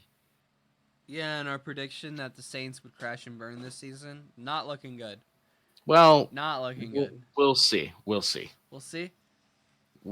I'm not willing to crown the Saints champions of the AFC South just yet. Me either. It is a weak division. It is a weak division, and I think that the Saints are still. I think the Saints are still probably the favorites, but I'm not the willing to. Falcons are letting me down. I thought the Falcons would just sweep this division and at least get 11 wins. But yeah, they're just I did blowing too. it. They're How do you lose against the Colts? A game at home you should have won. That was on the road. My bad. 14-2 is the head-to-head, right? Of that Wait, those what? two. I think it's the most one-sided head-to-head in football right now. Yeah, that sounds right. The Falcons Which play the is Titans. They stupid stat to even track because they play once every 4 years. Yeah. Yeah, it literally, like, none of the players that played in the first meetup are even on the team. Maybe even the owners don't like that's what I hate about win rates like that, you know? Like when you put stats like that, like unironically on like a broadcast and like Yeah. pretend it has weight, it is It has zero weight. That's I know I've ranted about this on the podcast before, but like it's just like I hate when people use non-predictive stats to predict things, Yeah. and this is an example of that. But anyway, yeah, I'm not willing to crown the Saints just yet. And by the way, the Falcons, they haven't played a division game yet, so they could still sweep the division. So for now, let's just say impressive win for the Saints. And let's move on. I agree. Let's move to the final game of Sunday afternoon. Steelers and 49ers.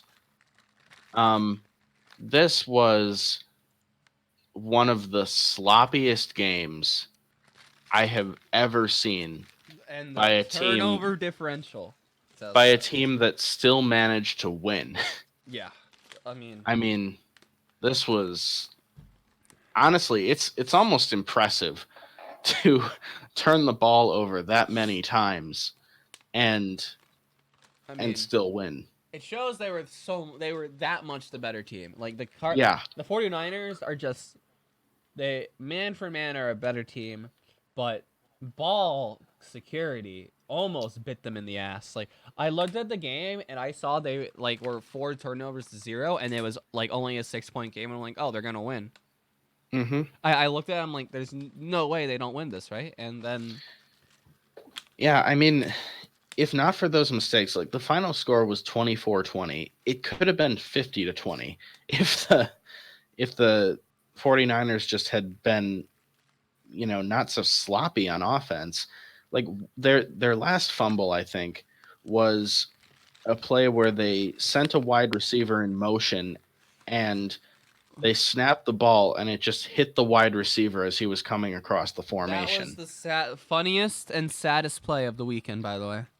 Yeah, I mean, and another one was just like a pitch to the running back that just like the running back dropped.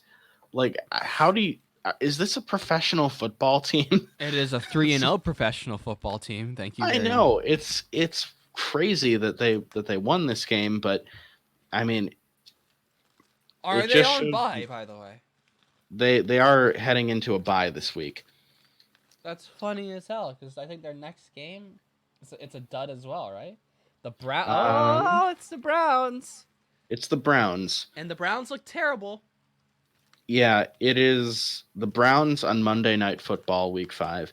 So the 49ers are going to they're going to be undefeated going into that game, and yeah. It'll be very interesting when we next see the 49ers. But for this game, I mean, the Steelers just look like a terrible football team. They look like Arizona Cardinals football team, honestly. Yeah, they look bad. I mean, even with, why is the Bengals Steelers on Monday night, by the way? I don't know. Like, you couldn't have picked a worse game. No, that I don't think I'll even watch it. But yeah, that was this was a game that the Steelers really should have found a way to win. I mean, when your opponent gives you that many chances, but they couldn't do it, and 49ers ended up with they had the touchdown drive to take the lead. Then they fumbled the play with the wide receiver coming in motion, and then immediately the Steelers offense turned the ball back over to them, and then they were able to finish it up. So yeah, that's that game. I mean, I don't know what to think honestly about this 49ers team, but they are 3-0. So I mean, I don't know. Are they good? Who knows? What do you? I mean, we predicted perfectly that the 49ers are going to be the most overrated team, and they're going to win. mean- They're somehow going to win 14 games. And they are going to lose the first game in the playoffs. Well, looking at their schedule going forward, they've got the Browns. Racists. Right.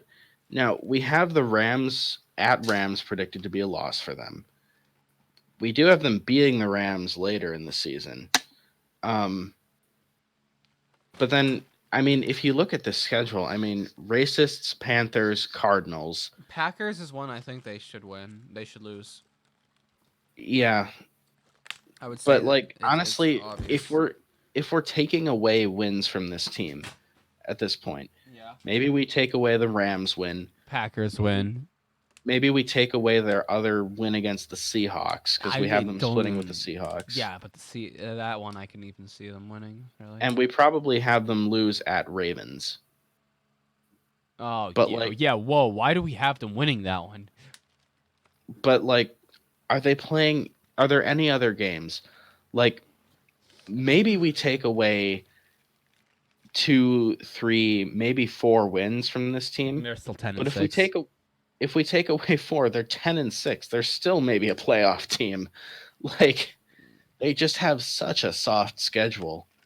You couldn't ask for a better schedule. You get to play the Cardinals. Maybe if they just randomly played the Dolphins, maybe if that was what happened. If they play in the AFC, even then, you would have to. If you play the AFC East, you get the Dolphins. You then have right? to play the Patriots and Bills. And I mean, if potentially the Jets when they get would- Darnold back. Yeah, and that's not a bad team at all. So I mean, you get the Saints, Falcons. I mean, even the Saints, Yeah. because they have Breeze then. They're gonna start off really well. I think we all agree with that, right? I think so. I think that like week 9, which is their first 8 games of the season, they're probably 7-1. Yeah. And they might end the season, 9-7 or 10-6 after that. They could. If they finish 8-8, that'd be funny. That'd be hilarious. But the funny thing about the 49ers is that, like the Packers, like a lot of teams, I feel like they're still figuring stuff out, and maybe by the time they start playing good teams late in the season, they will have actually figured things out, and their offense will not look as terrible as they did this week. Well, we'll see. We'll see. I think that's enough for those two teams, though. I think so. We can move on to Sunday Night Football. God, are the Browns the most underwhelming team? And we knew they would, I think. I think everyone deep down knew.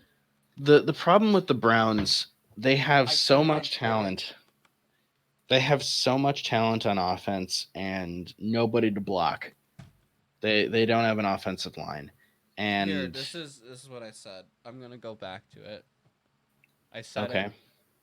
Despite the terrible play calling of Freddie, despite manning 5 wide at the goal line instead of designing schemes for your tight ends, the worst thing to come out of this game was the excess penalty calls. The refs are more of divas than the wide receivers have ever been in this league. Like the penalties in this game were the most disheartening and just frustrating thing to look at. Like I hate when on Sunday night it got this bad. The Browns, by the way, have more penalties on the season than the Dolphins do points.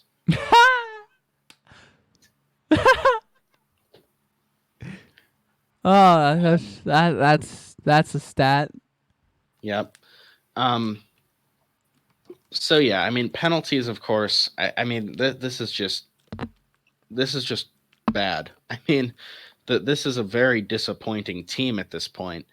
Um, it's like they have Odell Beckham, they have Jarvis Landry, they have Nick Chubb. Why isn't this offense scoring 50 points a game? It's because they don't have an offensive line. And Freddie isn't a good play call designer. He doesn't call the best plays for his team ever, and he really like those goal line formations were some of the worst play calls you could call. With Yeah.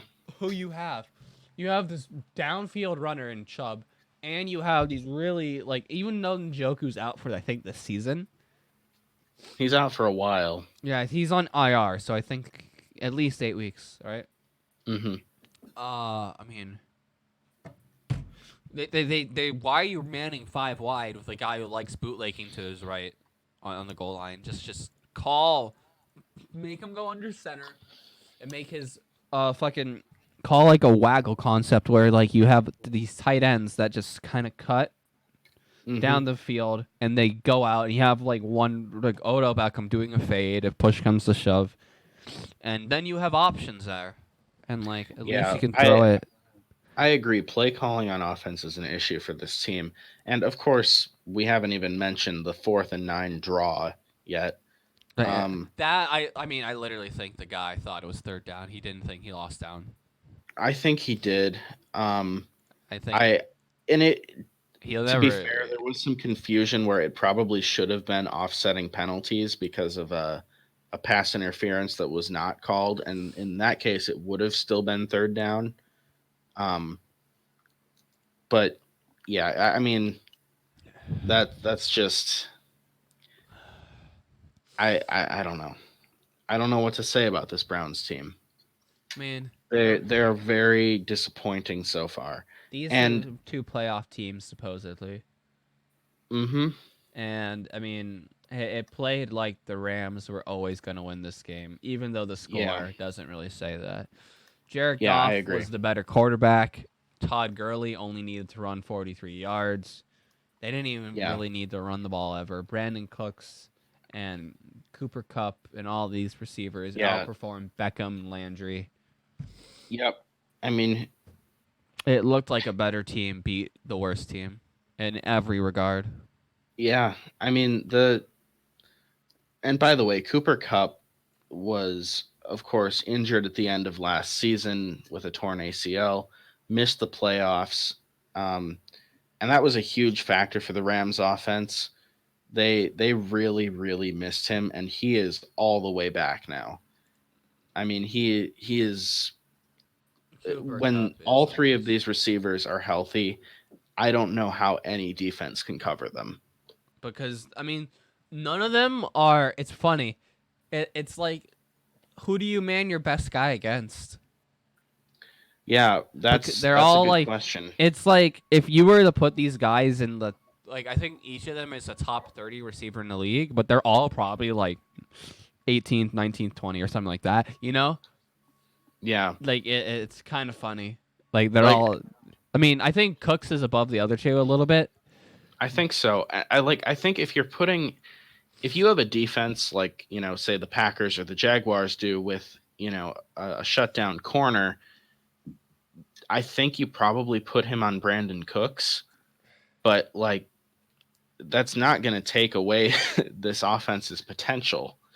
Yeah, I mean, you've got to have a really good scheme to beat this Rams offense. Which I think the Patriots did it in the Super Bowl, but again, that was minus Cooper Kupp, so you never know. Cooper Kupp adds a lot to this team. You're right. He really does. So, yeah, like you said, the Rams look good.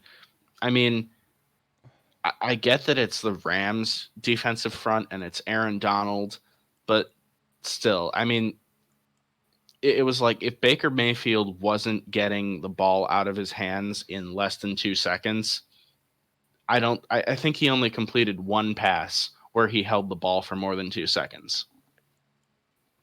And like you can't do that. If you're an offense, that cannot be your offense. I mean this is a miserable excuse for an offensive line, and it's frustrating to everybody who wants the Browns to do well this year that they finally have all this skill position talent, and they have a very good defense. Who, by the way, their defense was playing without their entire secondary. All 4 of their starting defensive backs were out for this game. For who? For the Browns. The Browns, yeah, they had their. It looked like the Packers of old: Morgan Burnett and Randall sitting on the sideline. Yeah, and they were out. All 4 of their starting DBs were out. Their defense still played very well, and their offense just couldn't do enough. And it's very frustrating. Yeah. So we'll see how they do going forward, if they can fix some of these issues. I'm wondering if Freddie Kitchens will give up play calling to Todd Monken. He says he's not. He said he already has confirmed that's not even an option. Yeah. I wonder if it'll happen going forward, though. Because if you recall, Todd Monken is the man responsible for Fitzmagic last September. And be interesting to see what he can do with this offense. True. But yeah, I think that's enough on this game. So should we move to Monday night? We can skip Monday night. I didn't see a game. Yeah. This game, the Racists' offense was just no match for Let's the just Bears. say that the best player on their team, I think their best player on the entire team is Terry McLaurin.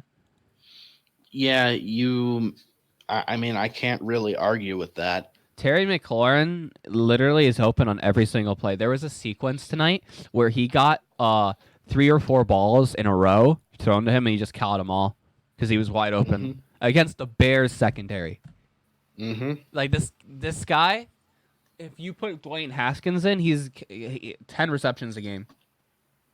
10 receptions a game. They are teammates, and he's like Deshaun Jackson in that he literally will beat you deep, and you'll just throw it to him deep, and he'll give you like a 70-yard touchdown. It's like, great.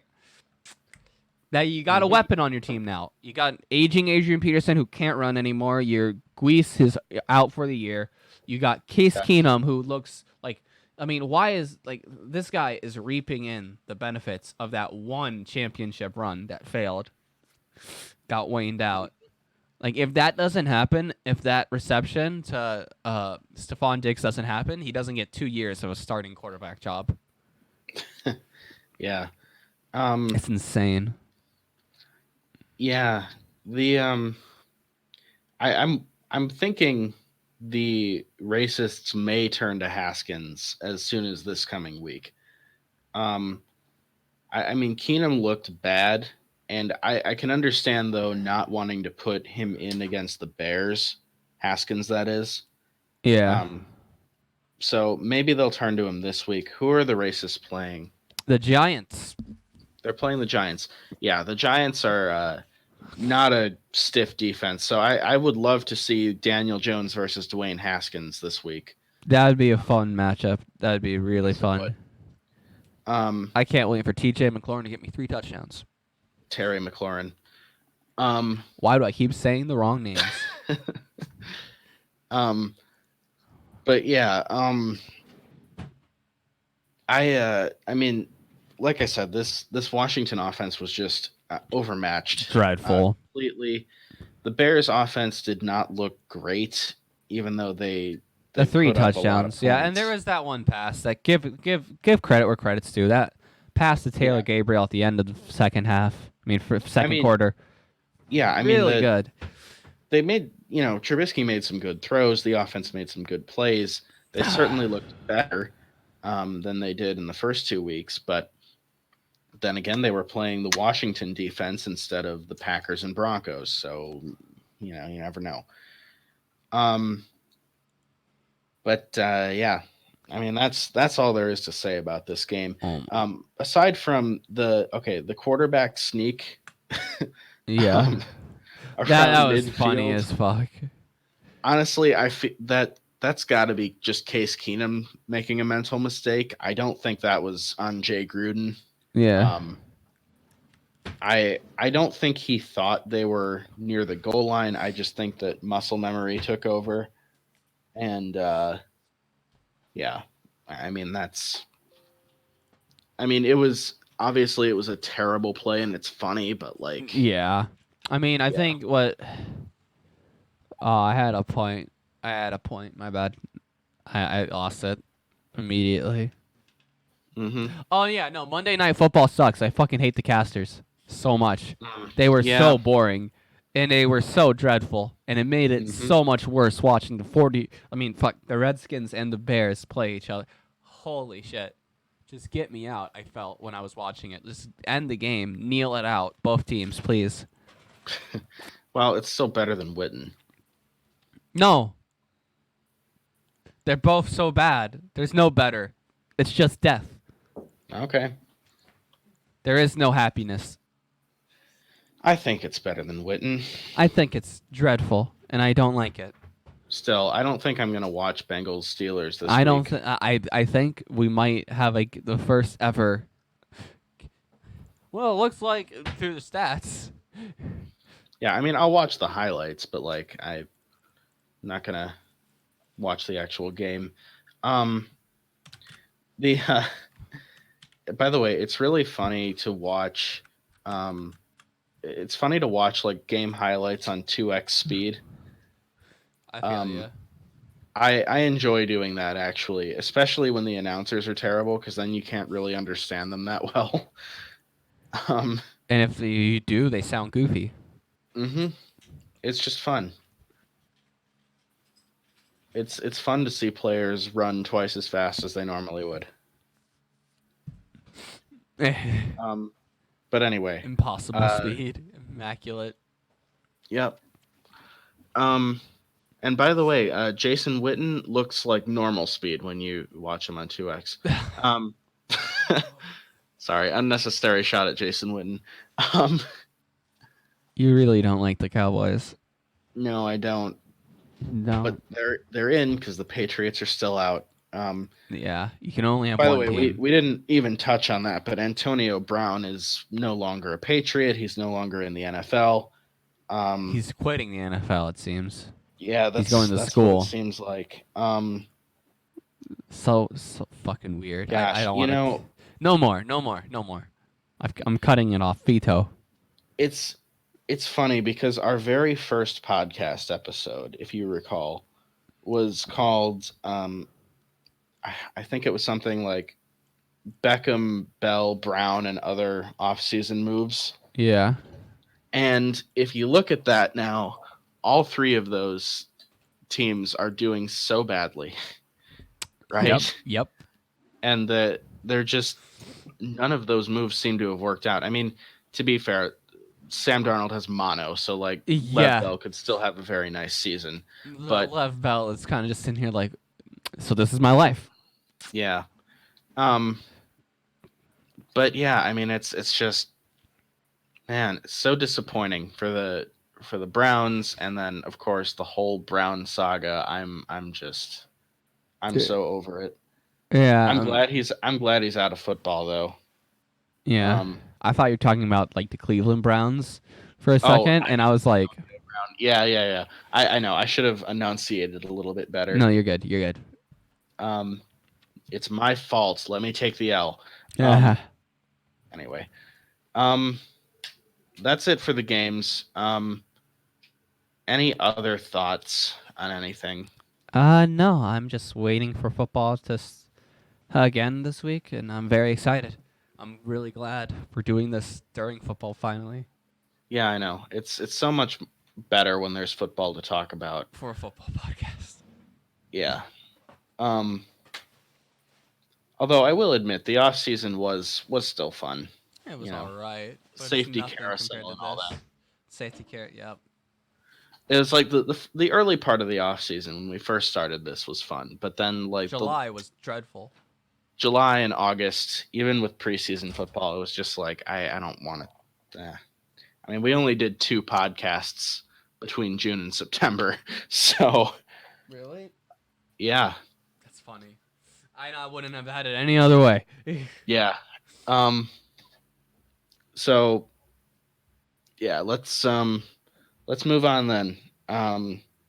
So we skipped the music last week.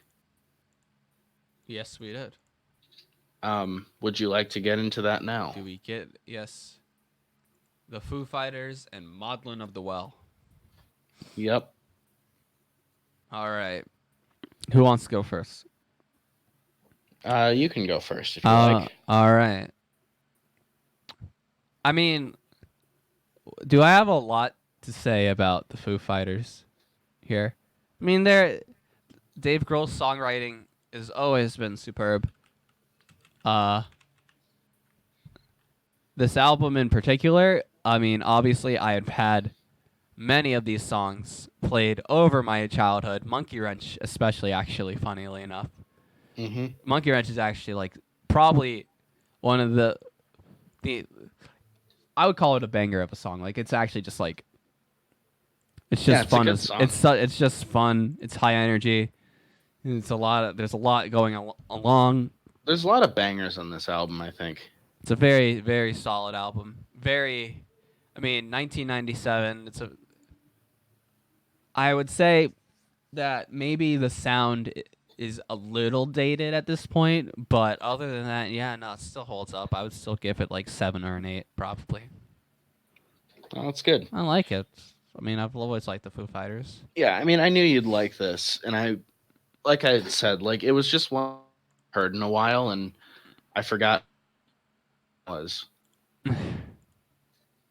Sorry, hello? Oh, sorry, was there a lag there? You just kind of like dipped out of nowhere. That's all right. You're good. Okay. All right. Well, anyway, we can move on to the other album. So yeah, this was I enjoyed this. I like this album a lot. A lot of different sort of style. Like at certain points, it sounded like really sort of heavy metal. Yeah. Sounded like a lot closer to alternative rock, and then at one point, I think there was a long. You are really cutting out, by the way, right now. Hang on. Got it. You got to do the fix. Gotta do the fix.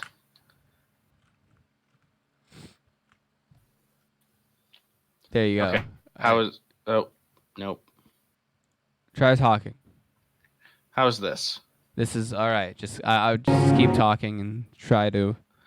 Okay, I'm gonna just keep talking then, and we'll see how it goes. So anyway, I was saying there were parts of this that was, very heavy metal sounding, and parts that were closer to alternative rock, and it was interesting to see that kind of all from one band, Yeah. And if I'm not mistaken, there was a section with a lot of organ music, like in one song, which was interesting too. But yeah, it was kind of cool. I liked it a lot. I'm very glad. I thought you would. Good. All right. I think this is probably the most positive week between the two of us coming out of these albums. Yeah. Yeah. I would say so. Okay. Yeah. Sorry, I'm just my sickness is kind of making me zone out right now. Sorry. That's okay. So should we recommend next albums? Yes. I'm about to recommend more pop music to you because you're gonna love it. Okay. I'm gonna recommend to you an album by someone you know, but you don't know you know. Okay. Do you remember a song that went boom, clap, sound of my soul? The beat goes on and on and on and on and on at all.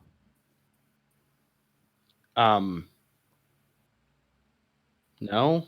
Boom, clap, sound, my dun, da, bit, Maybe da, if I dun, actually na, na, heard na, it, na, I would na, recognize it. whatever. That's what she's also known for singing the chorus of "I'm so fancy." Oh, okay. That is Charlie. She just released her new album, her new pop extravaganza called Charlie. And she, in my opinion, this is the best pop album I've ever heard in my life. It's so fucking good. Okay. Remember, it's a pop album, but there's experimentation. There's an immense amount of features. The production on it is amazing, in my opinion. I really, really like Charlie's music. I always have. Well, I'm kind of looking forward to this because I've discovered that I actually good pop music. Like if it's really well written, I love. The production's really solid, and she's releasing all these fantastic tracks. Hello? Yeah, I'm here. There you go. All right. Want to make sure. Where the fuck did it go? I just saved it. Where is it? You can suggest yours. I'm trying to show it on screen, so you can make your suggestion when you want, I guess. So, as I think I've said before on this podcast, I often struggle to come up with albums to recommend. I can imagine so. Because as we've talked about, like you just know way more music than I do. Like you've just heard a lot more and you know a lot more about music than I do. Hello. Yes. Sorry, are you still hearing me? Yeah, I am hearing you. I'm just being stupid. Good. My bad. Okay. So anyway, oftentimes I'll just kind of look through some albums and be like, oh, this is one that I recognize because I've heard a few songs from it, and then I'll listen to the whole thing and see if it's good. And this is one of those where I kind of realized I'd actually heard most of the songs from it, but never heard the whole thing. And that album is Sublime by Sublime. Oh, I love that album. I have it in my playlist. Okay. Success. I can already tell you it's an 8 out of 10. I love that album. All right. Seed is such a good song. I love Seed. It's really blurry, but that's okay. Yeah, I know Sublime by Sublime. Also, I like their album before this one. Okay. You know, the 40 Ounces of Freedom one? Mm-hmm. I don't think I've ever listened to that one. What? I remember the riots in the streets on this one. Doing Time's my favorite song by them ever. I love Doing Time. Summertime and the living's easy. Rockers and the microphone. I love it. It's so something about that will always get to me. Okay. And where the fuck is it? Come on. All right, I'm showing it. I mean, everyone knows what the album looks like, but I need to put it on. Oh, it's an R. Haha. There it is. All right, cool. Okay. So, yep, that's my recommendation. Yes. Charlie XCX and Sublime's Sublime. A lot of people hate ska, and I am someone who is a defender of many ska bands because I actually think ska has a lot of potential. And people don't give it enough credit. Okay.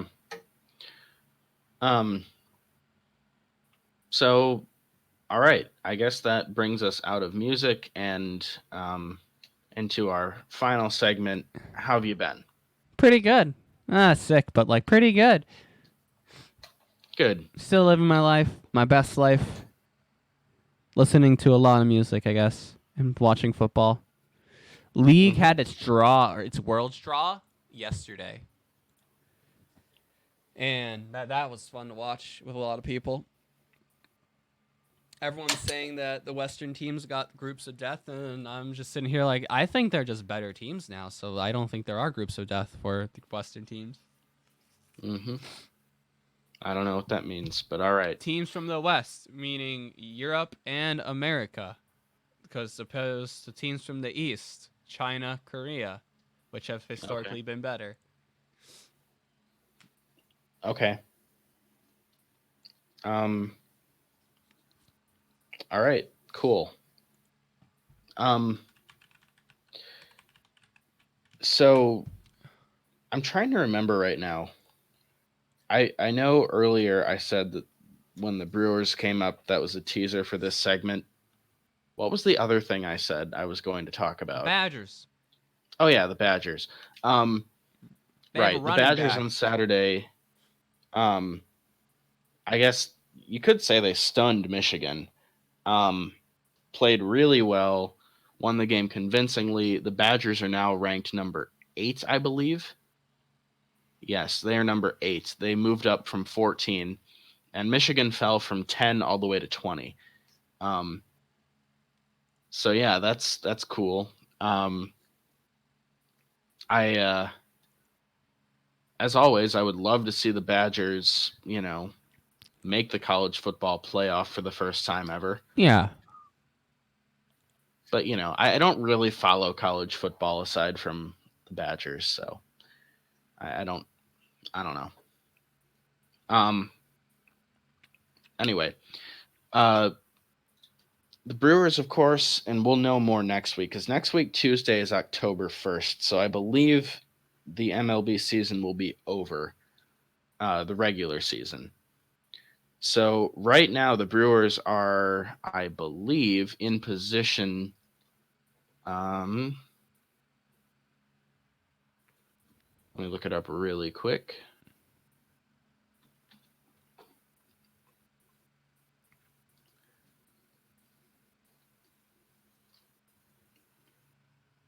Yes.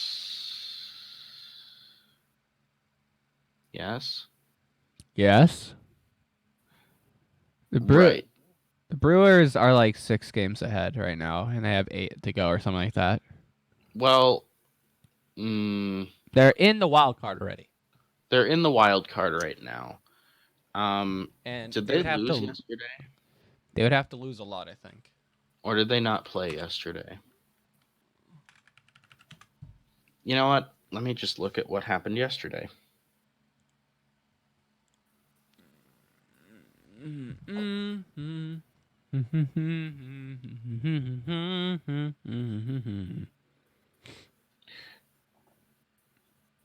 Thanks for that.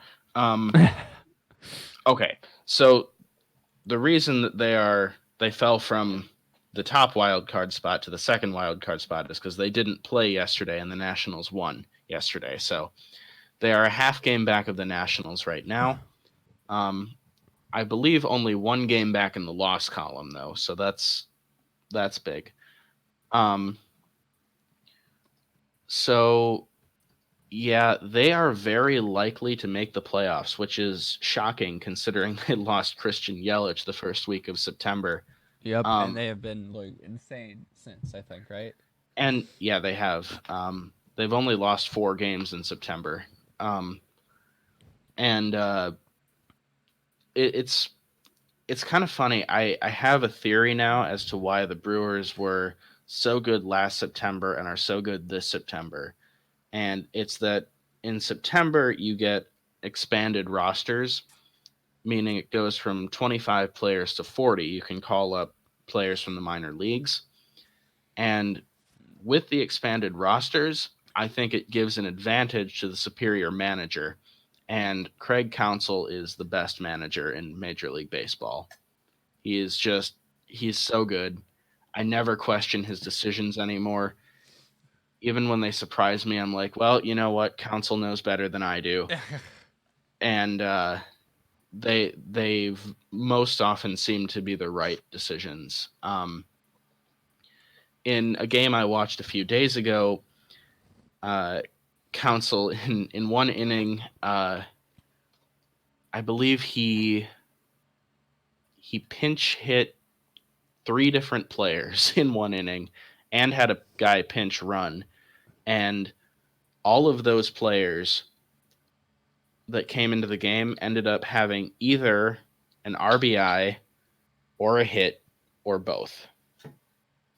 And that was I was like, you know what? I just cannot question him. Like his decisions just seem to be right every time. True. I wouldn't know. Yeah. But anyway, like I said, we'll know more next week, Tuesday. And the only other thing is Disenchantment came out with its second part. I haven't watched it yet. I'm so excited. I've seen the first 5, and when we finish up here, I'm probably going to binge the other 5. So, yeah. The first 5 were good, though. So, anyway. That's it. All right, yeah. Cool. All right. Well, this has been the Triple Doink podcast. I forget who I said I was. You were I think Jared I was Goff. Coop. I think I said I was Cooper Kupp and you were Jared Goff. But anyway, Either bye way. guys. Bye-bye. Whoa.